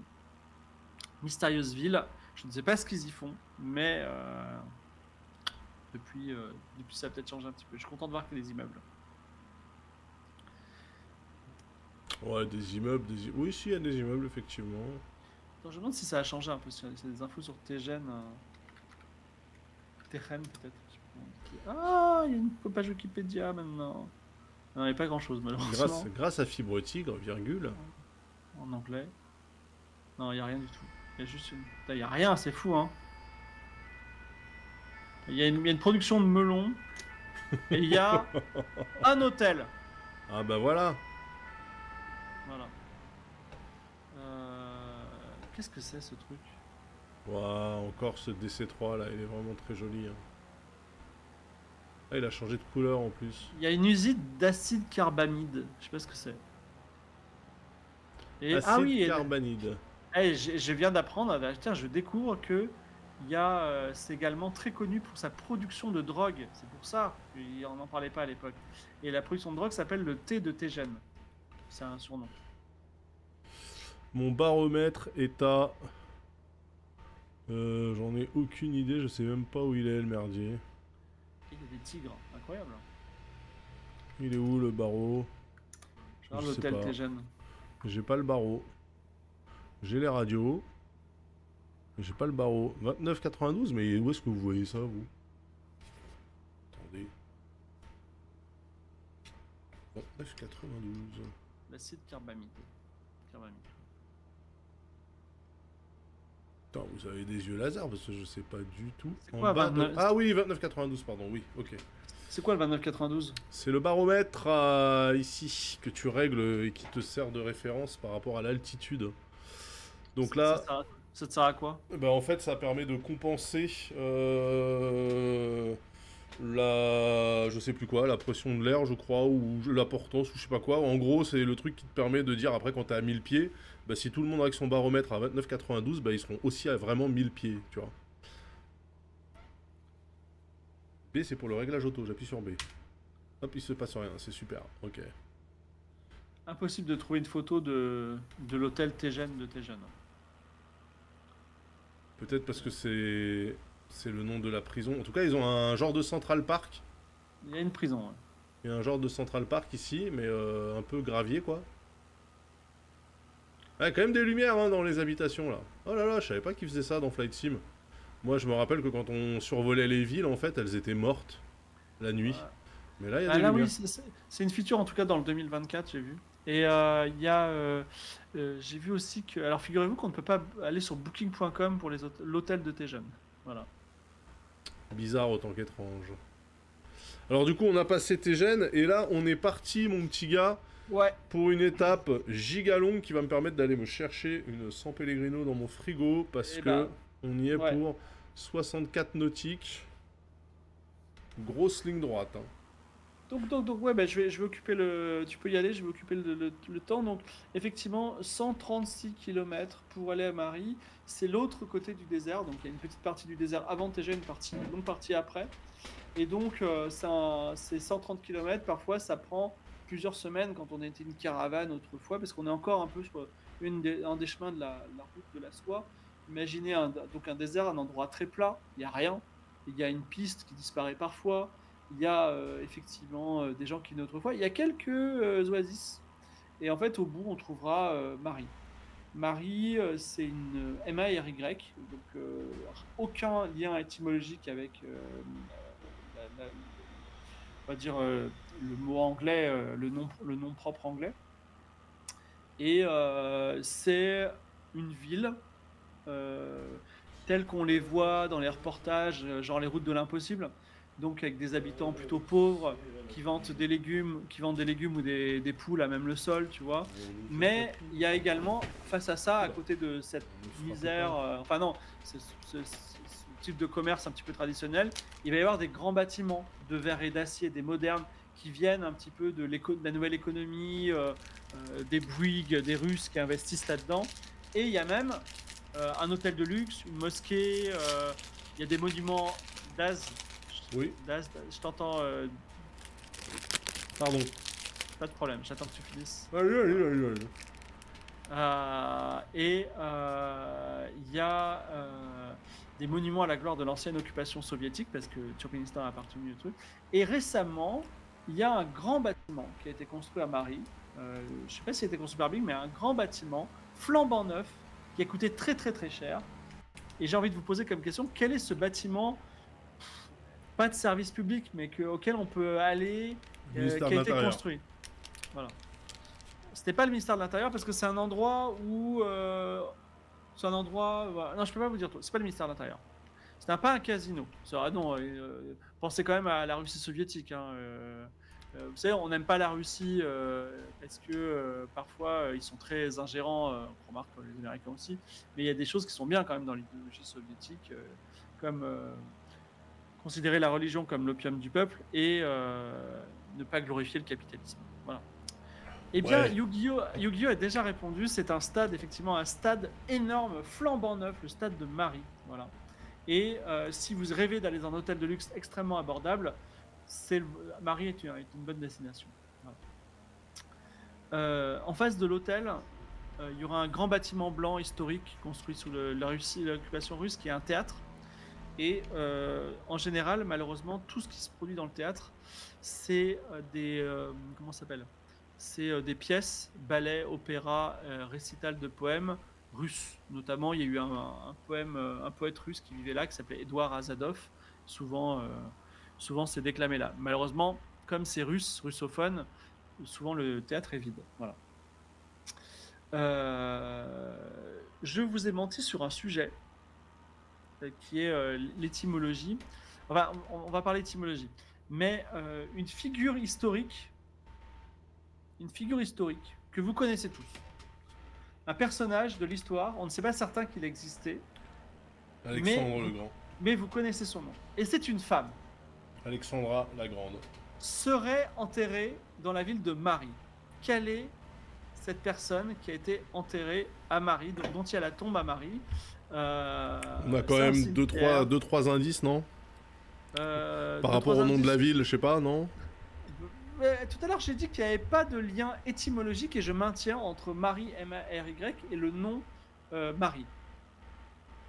Cela dit, vous pouvez proposer Marie, la femme de la Marie-Madeleine, La femme de Jésus. la bonne amie de Jésus, ou Marie, la mère de Jésus. Vous pouvez proposer, mais je vous écoute. Non, c'est pas Madeleine, ce n'est pas Hélène, ce n'est pas Bernadette Chirac. Ça aurait pu être Myriam, mais non. Quel personnage historique que vous connaissez a été enterré, serait enterré en tout cas une tombe avec son nom à Quelle Paris. époque à peu près?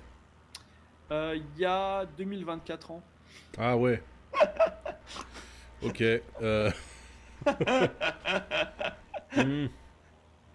En gros, hein, Une femme il y a 2000 ans. c'est ça, voilà. Attends, on va trouver. Donc lié à la religion catholique. Ouais, non, mais en fait, il y a un piège. Quand je dis que c'était pas lié à Marie, le nom Marie, c'est un piège. Mais voilà, Donc en fait c'est lié à Marie quoi. exactement. Alors c'est pas Ève, Yogu, hein. On est passé à la tombe, à Tabriz. Mais, eh bien, je vais vous répondre, hein, parce que vous avez répondu un petit peu. C'est Marie, la mère de Jésus, serait enterrée à Paris. Mais qu'est-ce qu'elle serait venue foutre ici alors qu'elle était théoriquement à Bethléem? Eh bien, écoute, je n'en sais rien, et je crois qu'en plus, je suis pas certain de ma Bible, mais je crois que quand Jésus monte au ciel de sa belle mort, on va dire, rejoindre Dieu, il emmène Marie avec lui. Donc, théoriquement, elle n'a pas laissé de corps sur terre, comme Jésus. Mais bon, en tout cas, si vous allez à Marie, ne manquez pas de voir Le la tombeau. tombe de Marie. Et Donc en les fait, mecs ils ont juste mis une tombe en fait et voilà. oui, il se trouve en fait que Marie, le nom moderne de la ville, n'est pas du tout lié au nom de Marie. Il est lié à Merve, M-E-R-V. C'est une ville enfin, autrefois, Marie s'appelait Merve, et Merve, c'est une ville qui a été fondée aussi par quelqu'un que vous connaissez. Qui a fondé la ville de Merve? C'est dans Évangélion ça. Je Ah. dirais Alexandre le Grand. C'est Alexandre le Grand, Daz, mais tu es incollable ce Oui, soir, incroyable. En plus, je peux oui, dire, mes lui, petits il révise amis. pas. Bah Voilà. si. Attends. Non, en tout cas, à l'époque, les légende raconte qu'il y avait des larges murs de pierre, des toits dorés. Voilà, c'était le début ou plutôt le bon milieu de la route de la soie. Très grande ville. Voilà.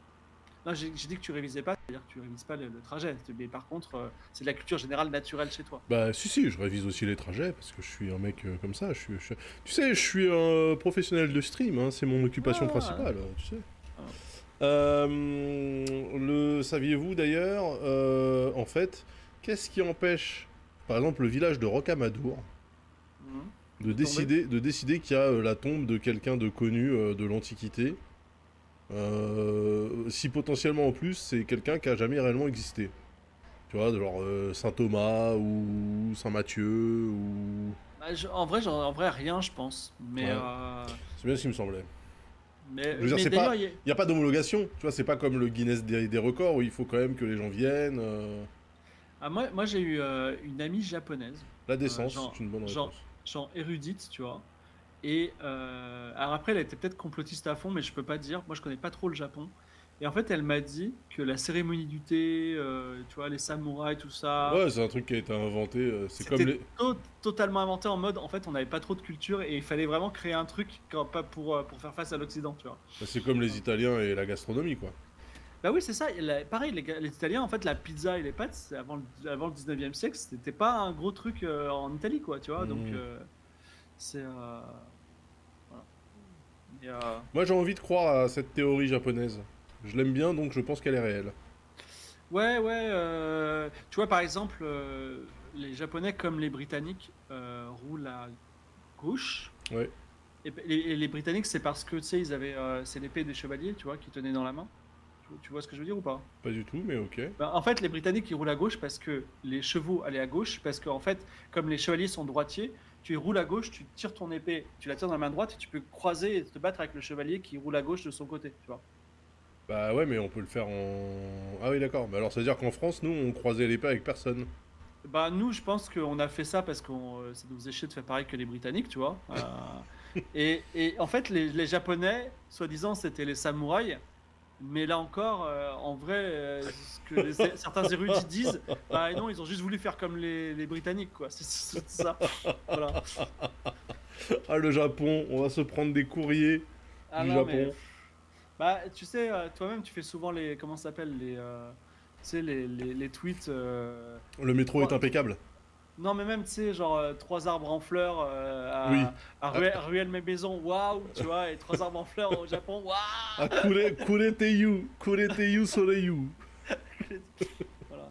Donc, Par contre, j'ai vraiment vu une photo. Hein, c'est un pote qui m'a envoyé une photo d'une japonaise croisée là-bas avec un sweatshirt sur lequel était écrit Créteil.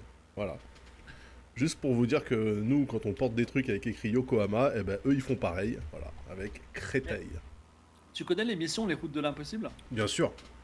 Bah, bon, moi j'adore, hein, c'est extraordinaire, mais on traverse vraiment dans des pays très très pauvres et tu vois des gens qui ont rien, qui genre, ils Ouais, gagnent et qui ont 2 quand euros même un par mois, maillot du etc. Barça ou des trucs Et comme ça. voilà, ils ont que des t-shirts. Je vois des t-shirts, mais même pas Adidas, je vois des t-shirts genre Kojip, tu vois. Genre vraiment, on se dit, mais comment le t-shirt est arrivé là et je me demande ce qu'ils en pensent, tu vois.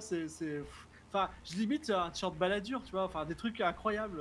Moi je regardais un truc, ouais, les mecs ils étaient au Burkina Faso, ils en chiaient de ouf, juste Ah, pour faire 3 mètres avec leur camion.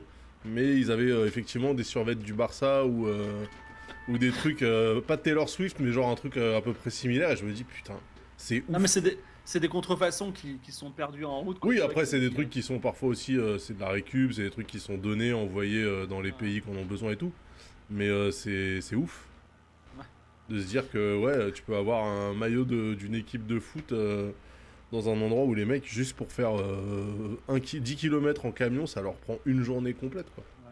Ouais. Ouais, je sais que tu aimes beaucoup, alors je sais pas pourquoi, parce que t'es pas malgache, mais tu parles souvent de Madagascar, tu vois, en mode salut Moi, les potos. moi, je suis pas malgache, mais ma mère y est née, y a grandi quand même, hein. Ah, c'est pour ça que, parce que Eh souvent oui, tu parles de Madagascar avec beaucoup de bienveillance, et vraiment, il y c'est a la un truc Zermie de là-bas, là. hein. C'est la Il y Zermie, a, je veux dire. il y a les routes de l'impossible sur Madagascar où les mecs ils font 1 kilomètre par jour, Non, tu non, mais vois. c'est horrible. Genre l'état de la route. Genre en fait ce qu'ils font, c'est les pneus marchent même pas. Ils sont obligés d'attacher une chaîne à un arbre et genre c'est le camion il traîne la chaîne autour des roues, tu vois. C'est vraiment. Ah Tu vois, ouais, moi non, quand j'ai des emmerdes, je regarde cette émission, je dis ah putain, il y a des gens ils en chient tellement Ah bah toute la oui, bah journée, de toute tu vois. façon, tu regardes pareil quand ils sont au Pérou ou n'importe où là, tu te dis, ah ouais, putain. Tu sais, ils Genre font pour des aller sauts à de croix en l'école, ouais, aller à permanence. l'école, c'est une expédition. Et là, j'ai vu ça avec ma fille justement, je lui ai dit, tu vois la chance que t'as. Eux, quand ils vont à l'école, déjà, ils sont même pas sûrs d'y arriver et ils sont encore moins sûrs d'en revenir. Putain, il y a un épisode où il y a une école en Afrique sur une île et il y a des jeunes qui peuvent pas se payer le mini bateau pour y aller. Ils y vont à la nage, tu vois. Donc, déjà, ils vont à la nage avec des livres et tout ça. Et il y a des crocodiles dans l'eau. Et donc, il y a des gars, ils donnent à manger aux crocodiles à côté pour pas qu'ils bouffent les enfants. Mais vraiment, mais tu vois, je veux dire, c'est vraiment. Vraiment, on n'a pas beaucoup de soucis, tu vois. Voilà. Non, Donc, franchement, bah, ça aide à. Je me dis, c'est pour ça qu'ils l'ont fait. Je me dis, voilà, il faut que les gens voient cette émission, comme ça ils se disent, ah, finalement, on n'est ouais. pas si mal, hein, en vrai. Non, non, mais ça fait tellement de bien cette émission, tu vois. Tu te dis, ah putain, mais j'ai tellement. Et tu vois des trucs incroyables. Tu vois, dans ces pays-là, par exemple, à un moment, il fait Turkménistan, Tadjikistan. Et en fait, leur camion, il démarre pas parce il fait trop froid ou je sais pas quoi. Ils font un feu de bois sous le camion, tu vois. Mais moi, je te dis, celui que j'ai vu au Burkina Faso, c'est Ouais. genre un père qui doit prendre son fils pour le rite de passage à l'âge adulte. Et le fils, il est étudiant en informatique dans la capitale et il doit retourner Ouais, je l'ai dans. vu, incroyable. Il est hyper bien sapé. Et à un moment Euh, donné, il traverse genre le territoire de la tribu les ennemie. ennemis. Ouais, exactement. Incroyable, incroyable. Et tu te dis, putain, 2000. Alors je sais pas de quand ça date, mais c'est au moins 2020, tu vois. Tu te dis, pouah, on est encore dans ces trucs-là avec vraiment les gens qui sont en mode. Bah peut-être qu'on va pas survivre en fait, mais très... bah d'ailleurs oui c'est ce qui se passe hein, il me semble. Il me semble que le père se fait tuer après le tournage, Non, il s'est non, fait ouais, tuer. ouais, après le tournage, je suis Ouais. tué, mais pas pendant le tournage. Mais par contre, Et à un ouais, moment donné, non mais attends, à un moment ouais. donné les mecs, donc ils prennent un gars, un taxi brousse, le mec il roule en citadine dans la brousse, tu vois, il y a même pas de 4x4. Le gars crève un pneu et là les mecs sortent en disant faut qu'on fasse gaffe parce qu'on peut éventuellement se faire shooter par des rhinocéros ou des lions. Et là tu dis mais les mecs, Incroyable, Ouais, incroyable. et je crois que d'ailleurs, à ce moment-là, il y a un gars qui arrive et il fait partie de la tribu ennemie. Ouais, Et il dit, ouais, ouais. vous me filez toute votre eau et tout votre argent. Et Exactement. ils disent oui, tu vois. Genre, Incroyable. voilà. Et non, mais alors, si ça t'intéresse, ils sont tous sur YouTube. Ça s'appelle Les Routes de l'Impossible. Je dis ça aussi pour nos chers viewers. Moi, j'avais prévu de faire des reacts, mais en vrai, Kratu, elle m'a dit, c'est un peu compliqué de faire des reacts sur des gens qui ont vraiment des vrais Ouais, problèmes. Tu vois. ouais, c'est vraiment Donc, la zarmie. Et en fait, non, moi, ce qui me tue, c'est le niveau de détermination et d'inventivité. Et tu te dis, putain, si les mecs, ils étaient juste coordonnés, ils pourraient faire des trucs de ouf. Et, et c'est incroyable de voir la déter que les gens ont. Tu te dis, putain, moi, j'aurais lâché l'affaire. Vraiment, j'aurais fait... ouais, c'est vrai qu'il lâche pas. Et il y a aussi parfois des niveaux de confiance incroyables. C'est-à-dire qu'il est dans un village africain, il y a une meuf qui lui file genre 27 euros, c'est énorme. Et il dit, tu les donneras à Maxime qui est dans l'autre village. Et il dit, ok, tu vois. Et il les donne, tu vois. Enfin, je veux dire, mais en France, tu donnes 27 euros à un gars, mais jamais tu les retrouves. Tu vois. Enfin, tu donnes 3000 euros à un gars, mais jamais tu les retrouves. Donc vraiment, enfin, c'est vraiment, tu t'aperçois que c'est des humains qui sont différents, quoi. Voilà. Bah, il y a beaucoup de... Ouais, en fait, ils savent qu'ils sont dans la même galère. Non, mais c'est ouf, hein. Non, c'est super émission. Bah, je suis content que tu connaisses comme ça. Ah oui, Ouais. moi, à chaque fois que je vois des trucs avec des chemins vers l'école, là, j'appelle ma fille. Je dis, viens voir. Regarde, quand toi tu te plains. Regarde. Bah, elle y va à pied à l'école Ouais. Ah. Bah oui, quand même, faut pas déconner. Quand même. Bon, Pas- on en pas est y où aller là en skateboard. On est à 33 nautiques de l'arrivée. Marie. Et bah, on s'arrête à l'aéroport de Marie. Oui, tout à fait. Attends. Alors, Oui, c'est ça. On a fait la moitié du chemin. On arrive dans 16 minutes. bon, on va recommencer un petit peu les quiz. Dans la cuisine turkmène, quel est l'ingrédient principal? Voilà. Le riz, comme d'habitude. Non. Ce n'est pas le riz. Ce n'est pas la tomate.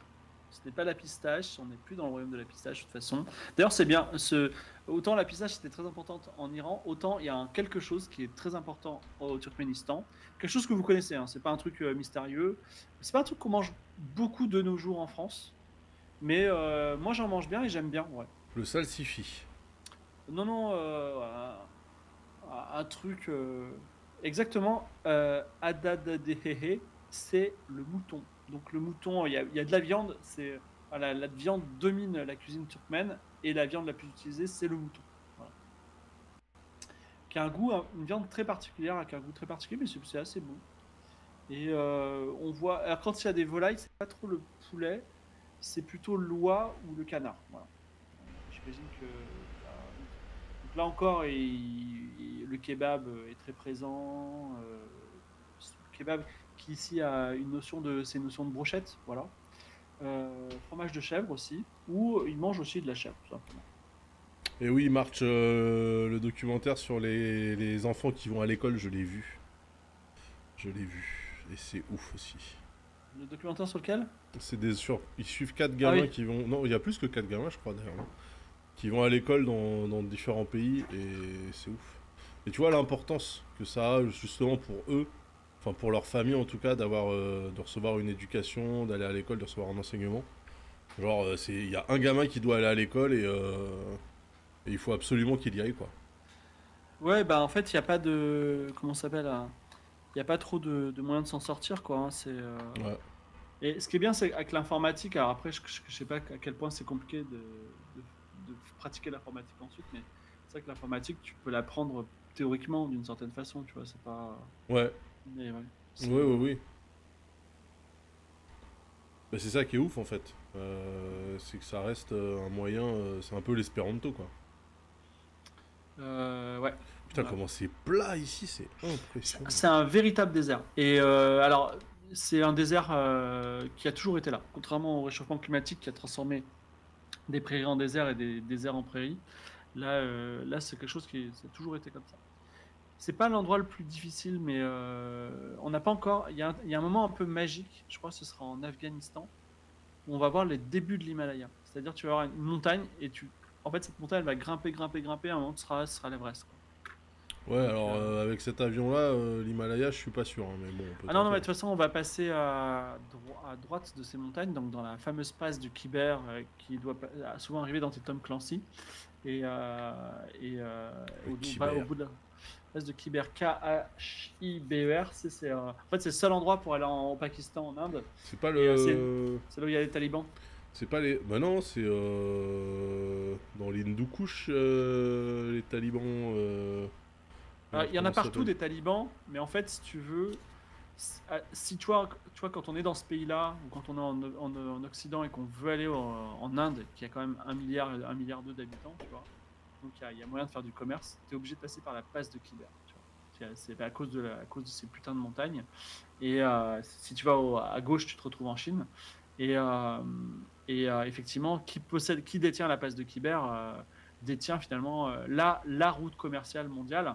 Et c'est pour ça d'ailleurs que l'Afghanistan, c'est un lieu de guerre. Tu vois. En Afghanistan, dans le fond, on n'en a rien à foutre. C'est un désert avec des plantations de pois chiches et de l'opium. Tu vois. Donc on pourrait vraiment en avoir rien à foutre. Mais tout l'enjeu de l'Afghanistan, c'est la passe de Khyber, c'est-à-dire le lien entre un marché de 1 milliard d'Indiens qui produisent beaucoup de choses, hein, produisent du textile, produisent des fruits, des légumes qui sont exportés, et aussi des voitures, voilà, des ressources, et l'Occident. Quoi. Voilà. Et le Kyber, c'est pas les cristaux des sabres laser dans Star Wars Tout à fait, et ça a la même orthographe, exactement. Cessna C172, c'est max 4200 mètres d'altitude. Ouais, c'est ça. C'est qu'au bout d'un moment, on va ramer un peu, quoi. Zaki Tashi demande dans le jeu, est-ce que c'est le vrai temps ou c'est accéléré? Ah non, non, là, on est vitesse réelle, hein. C'est pour ça qu'on se traîne le cul. D'ailleurs, vous avez la vitesse hein, en bas de l'écran. On est à 112 nœuds. Donc on fait du 200 km/h, moins 180 km/h peut-être.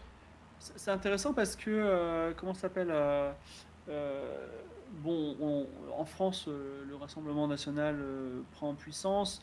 On va peut-être avoir un Premier ministre Rassemblement national, ça va être compliqué.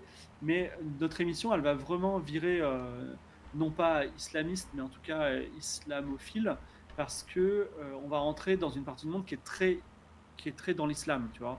Je veux dire, l'Afghanistan, c'est très islam, mais alors le Pakistan, on va littéralement passer par Islamabad à un moment, tu vois, donc la capitale de l'islam où il y a des mosquées gigantesques, etc.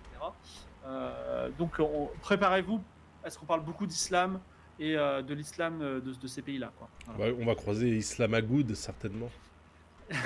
Non, Abad, comme vous le savez maintenant, ça veut dire la ville ou le village, donc Islamabad, Damien Village, hein, bien sûr. voilà, Damien Abad, exactement. Tremblay nous demande une légende. On en fait beaucoup des légendes, mais il y a beaucoup de. Enfin, en France, on a quoi? On a la chanson de Roland et de Charlemagne, on a Tristan et Iseux, et effectivement, dans tous les pays, il y a des grandes épopées, des épopées de Coroglou.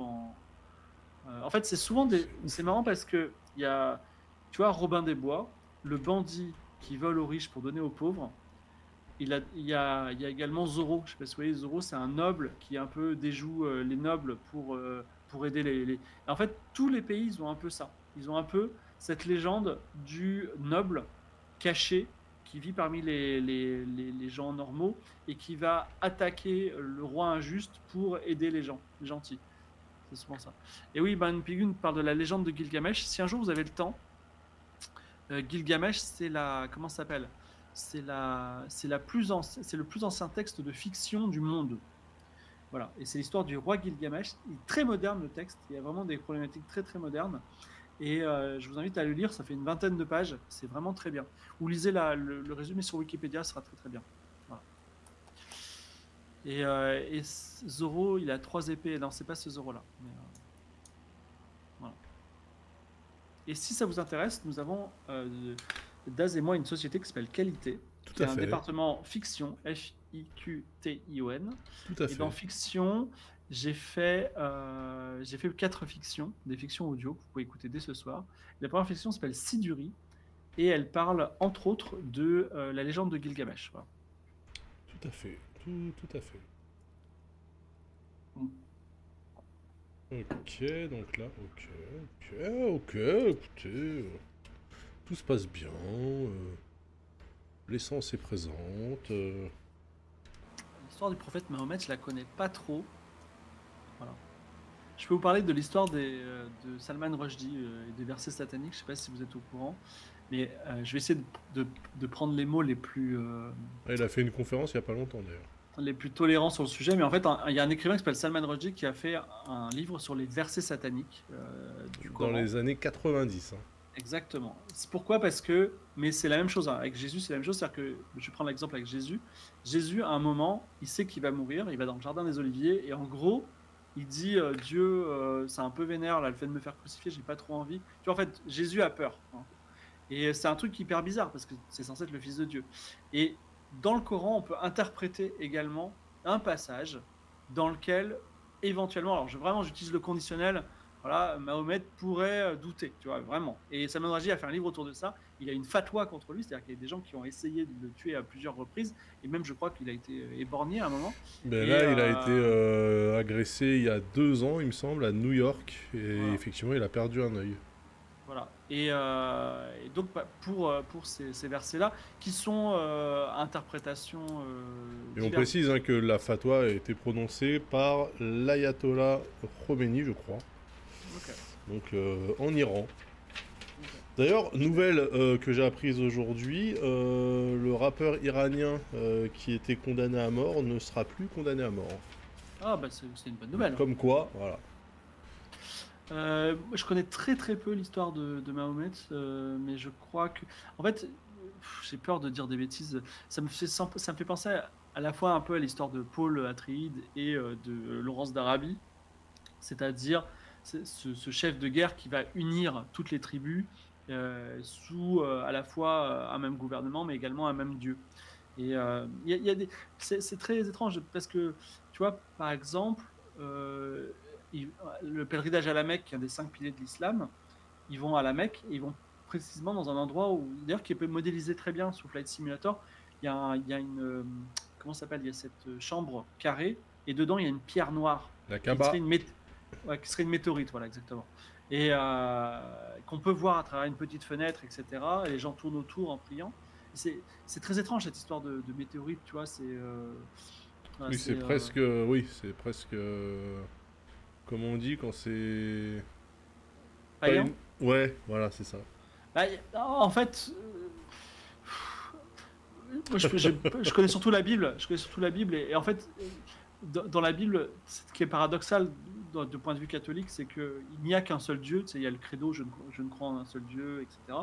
Mais en fait, le Dieu de l'Ancien Testament qui s'énerve, provoque le déluge et transforme Sodome et Gomorrhe en statue de sel, tu vois, c'est très différent du Dieu de Jésus qui dit aimez-vous les uns les autres, je vous pardonne même si vous me tuez, tu vois. Et donc, en fait, il y a beaucoup de dieux différents finalement dans la Bible, sauf à imaginer un Dieu qui évolue, mais ça, j'y crois pas trop non plus. Quoi. Ah voilà, ça c'est un King Air. Je suis pas fou. Ok. D'accord, là on est bon. Alors, Iluvatar, qui est le nom Quenya de Aragorn, dit Abdul Azadred approuve. Abdul Azadred est un écrivain fictif de la mythologie de Lovecraft qui a écrit le Kitab al-Azif, le livre des démons, voilà, qui s'appelle aussi le Necronomicon. Ah, la pierre noire à Mecca est noircie à cause des péchés des hommes. Intéressant. T'inquiète pas, Philippe, j'ai expliqué l'histoire de Mahomet à mes 5e cette année et je m'en souviens même plus. Ah, c'est abordé ça? D'accord, je savais pas. Je croyais qu'on devait éviter justement tous les trucs un peu religieux pour éviter de tendre les gens. 1, 2, 3, 4, 5, 6. 3, 4, 5. J'étais à Istanbul quand j'étais petit, enfin en 2000 quoi, donc j'avais 20 ans ou 19 ans. Et j'ai vu à Topkapi, au musée de Topkapi, un poil de barbe de Mahomet, voilà, qui est sous une. Bon, ils font les 3. Ah, d'accord. Alors là, on arrive, il y a quelque chose là. Hein. Et bah oui, ça doit être Marie ou Merve, la grande ville au bout du Mervé, désert. il paraît qu'il faut prononcer le E qu'il n'y a pas. Mervé. Ouais. Merve. Et mais, de toute façon, pour les gens qui jouent sumérien à civilisation connaissent Ur, Akkad, Lagash et évidemment Merve, qui était un pays, voilà, un lieu, une ville antique. Mais là, la ville est très étendue en fait, du coup. Ouais, bah, grande ville au bout du désert. Alors, C'est où le est moment où on se l'aéroport? reposait. Where is the airport? My Pas merde fellow comme dans les pilots. quoique, je ne sais rien. En fait. Alors que donc c'est la fin de notre voyage. La prochaine étape sera. On a combien? 1, 2, 3, 4. On a encore 4 villes au Turkménistan. Et après, on sera en Ouzbékistan.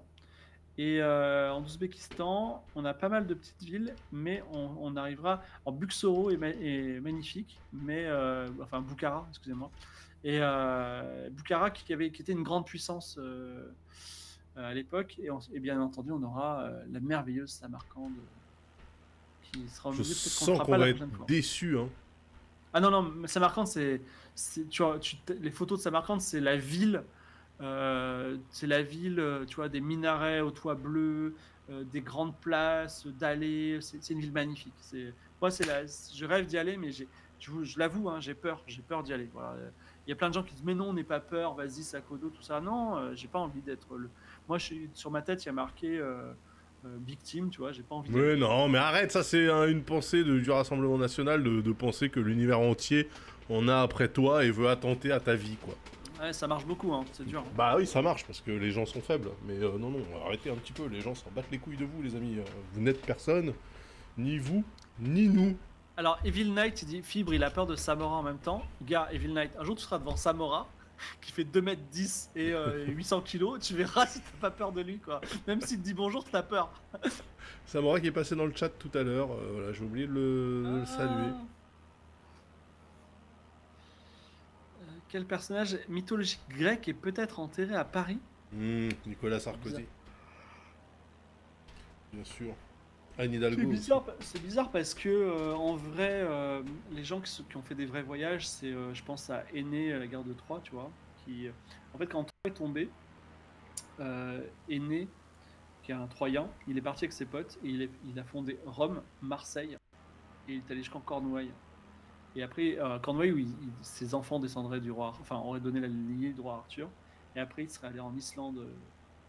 Et après, là, il aurait vu les aurores boréales, il aurait dit les dieux nous envoient des boucliers pour ne pas aller plus loin, donc on s'arrête là. En même temps, il a raison, il n'y a pas grand chose au-dessus. Hein. Ouais, ouais, ouais. Tiens, c'est pas ça ton stade flambant neuf là?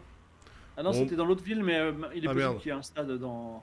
En tout cas, non, mais c'est une grande ville. Hein. Bah là, il y a un terrain de foot en tout cas. Mais à la fois, c'est une grande ville, genre incontournable, plein de choses, et à la fois, Turkménistan oblige, très peu d'informations sur Marie, quoi. Attends, là, il y a un truc là, hein, devant là, je sais pas ce que c'est. Ça a l'air d'être un grand stade. Ou un parking. Ouais, ça doit être un stade ça. Non, c'était de la ville de Marie, tu disais, il y a le stade de Marie qui est ouf et tout. Ah oui, c'est peut-être ça, autant pour moi. C'est un stade immense flambant neuf. Effectivement, autant pour moi. C'est forcément. Alors, il y a une mosquée immense, hein, Bibi Kanim, et c'est une coupole de céramique qu'on peut voir de très loin. Et ah non, je confonds avec Samarcande. Je confonds. Non, effectivement, il y a un stade. Non, c'est un grand. À mon avis, c'est le stade flambant neuf, ça ressemble. Ah, Ouais. quoi. Non, non, mais là, du coup, ils en ont fait un genre de parking pavé, j'ai pas compris, mais en tout cas, on voit la forme. C'est juste l'intelligence artificielle qui génère les objets, les bâtiments en fonction des variables qu'elle a. Bah, elle a fait un genre de truc pavé.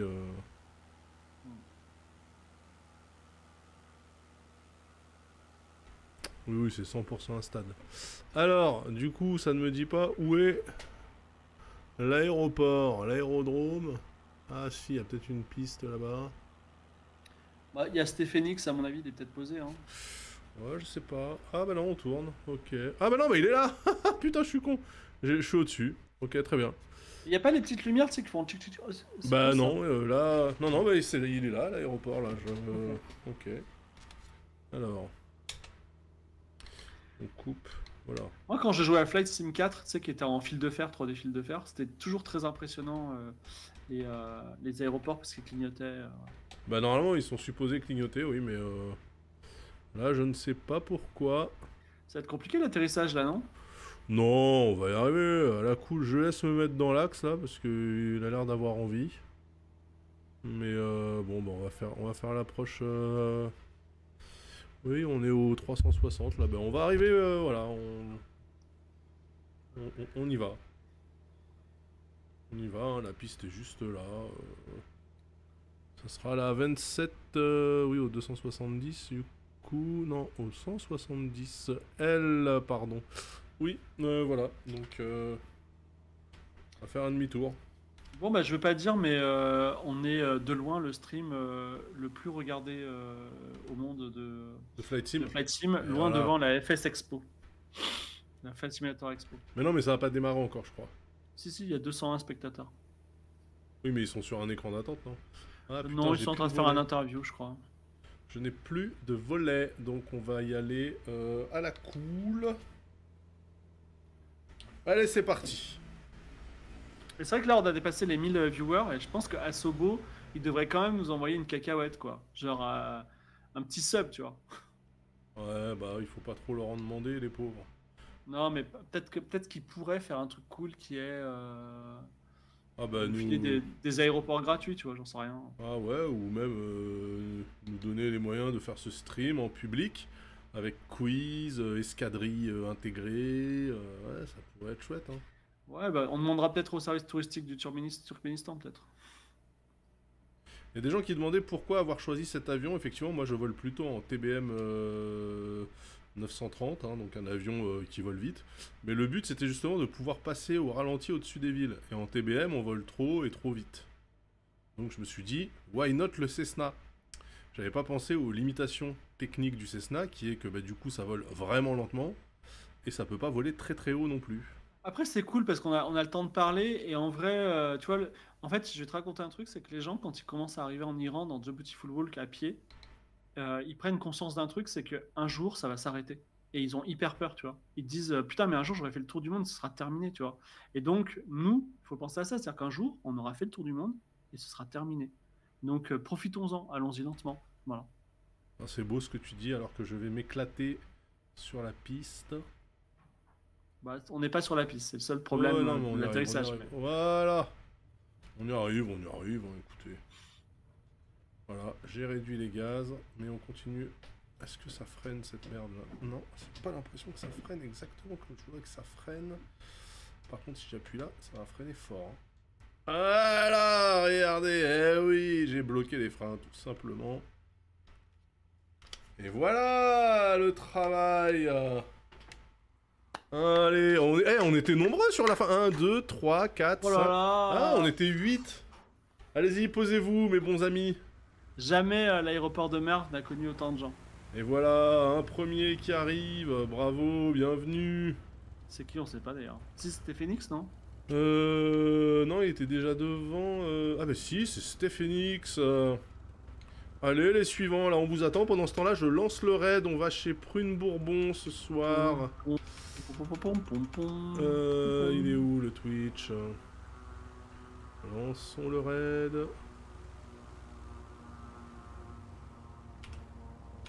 Ça va être pas cher les Allez-y, clubs tout le ici. monde. La drogue non plus, malheureusement. Hop là. De toute façon, on s'approche. Alors, l'autoroute du Tadjikistan est littéralement appelée l'autoroute de la drogue et le plus gros producteur d'opium du monde, c'est l'Afghanistan. Alors, Et qui est on y va, arrivé? là. Qui est arrivé? Stephenix. Voilà, ça c'est un King Air bien de chez nous, ça. Bravo. Alors attention, on n'est pas au Tadjikistan, on est à Mari, on n'est pas à On est au Ashgabat. Turkménistan, hein. Ouais, l'aéroport de l'Ashgabat, c'est la capitale de l'Ashgabat, il n'y a pas grand chose à faire. Là, il y a quand même. Alors non, je n'ai pas oublié les subs. Je tiens à remercier... Il n'y en a pas eu beaucoup des subs hein, ce soir, hein. C'est un peu la crise. Je tiens à remercier Pakoun, je tiens à remercier Elio, donc Pakoun pour le 26e mois de Prime, Elio pour le 11e mois de sub, Jamzi79 pour le 26e sub. Tu les mets en Aka. ligne sur ta chaîne YouTube ou pas? Bah il faut, ouais, j'ai 2 épisodes de retard. Aka Bon, pour le 41e mois de Prime, Just Speedy et De Cordes qui vient de nous sub à l'instant. Merci pour le Prime, God bless. Merci beaucoup. Si les gens veulent retrouver l'ensemble de notre voyage depuis le début, depuis Paris, eh bien, c'est sur la chaîne de Daz ou la mienne. Voilà. N'hésitez pas. Exactement. Exact. T'as mis en ligne toi sur ta chaîne le dernier? Ouais, moi toujours. Et il Ouais. y a Naz qui sub, Dropo qui sub, Layan qui sub. Oh C'est merci Nas, Dropolayen, merci beaucoup, vous êtes les best. Attendez, quand est-ce qu'il part le raid là? Parce que du coup ça a masqué le message du raid. Je vois pas non plus, mais ça va pas tarder. Bah écoutez, on va attendre. Hein. On va attendre. On voit pas, je vois pas le raid, c'est fou. Bon. Écoutez, merci, super Ah soirée. bah, avec on est vous. parti, je crois. Tard.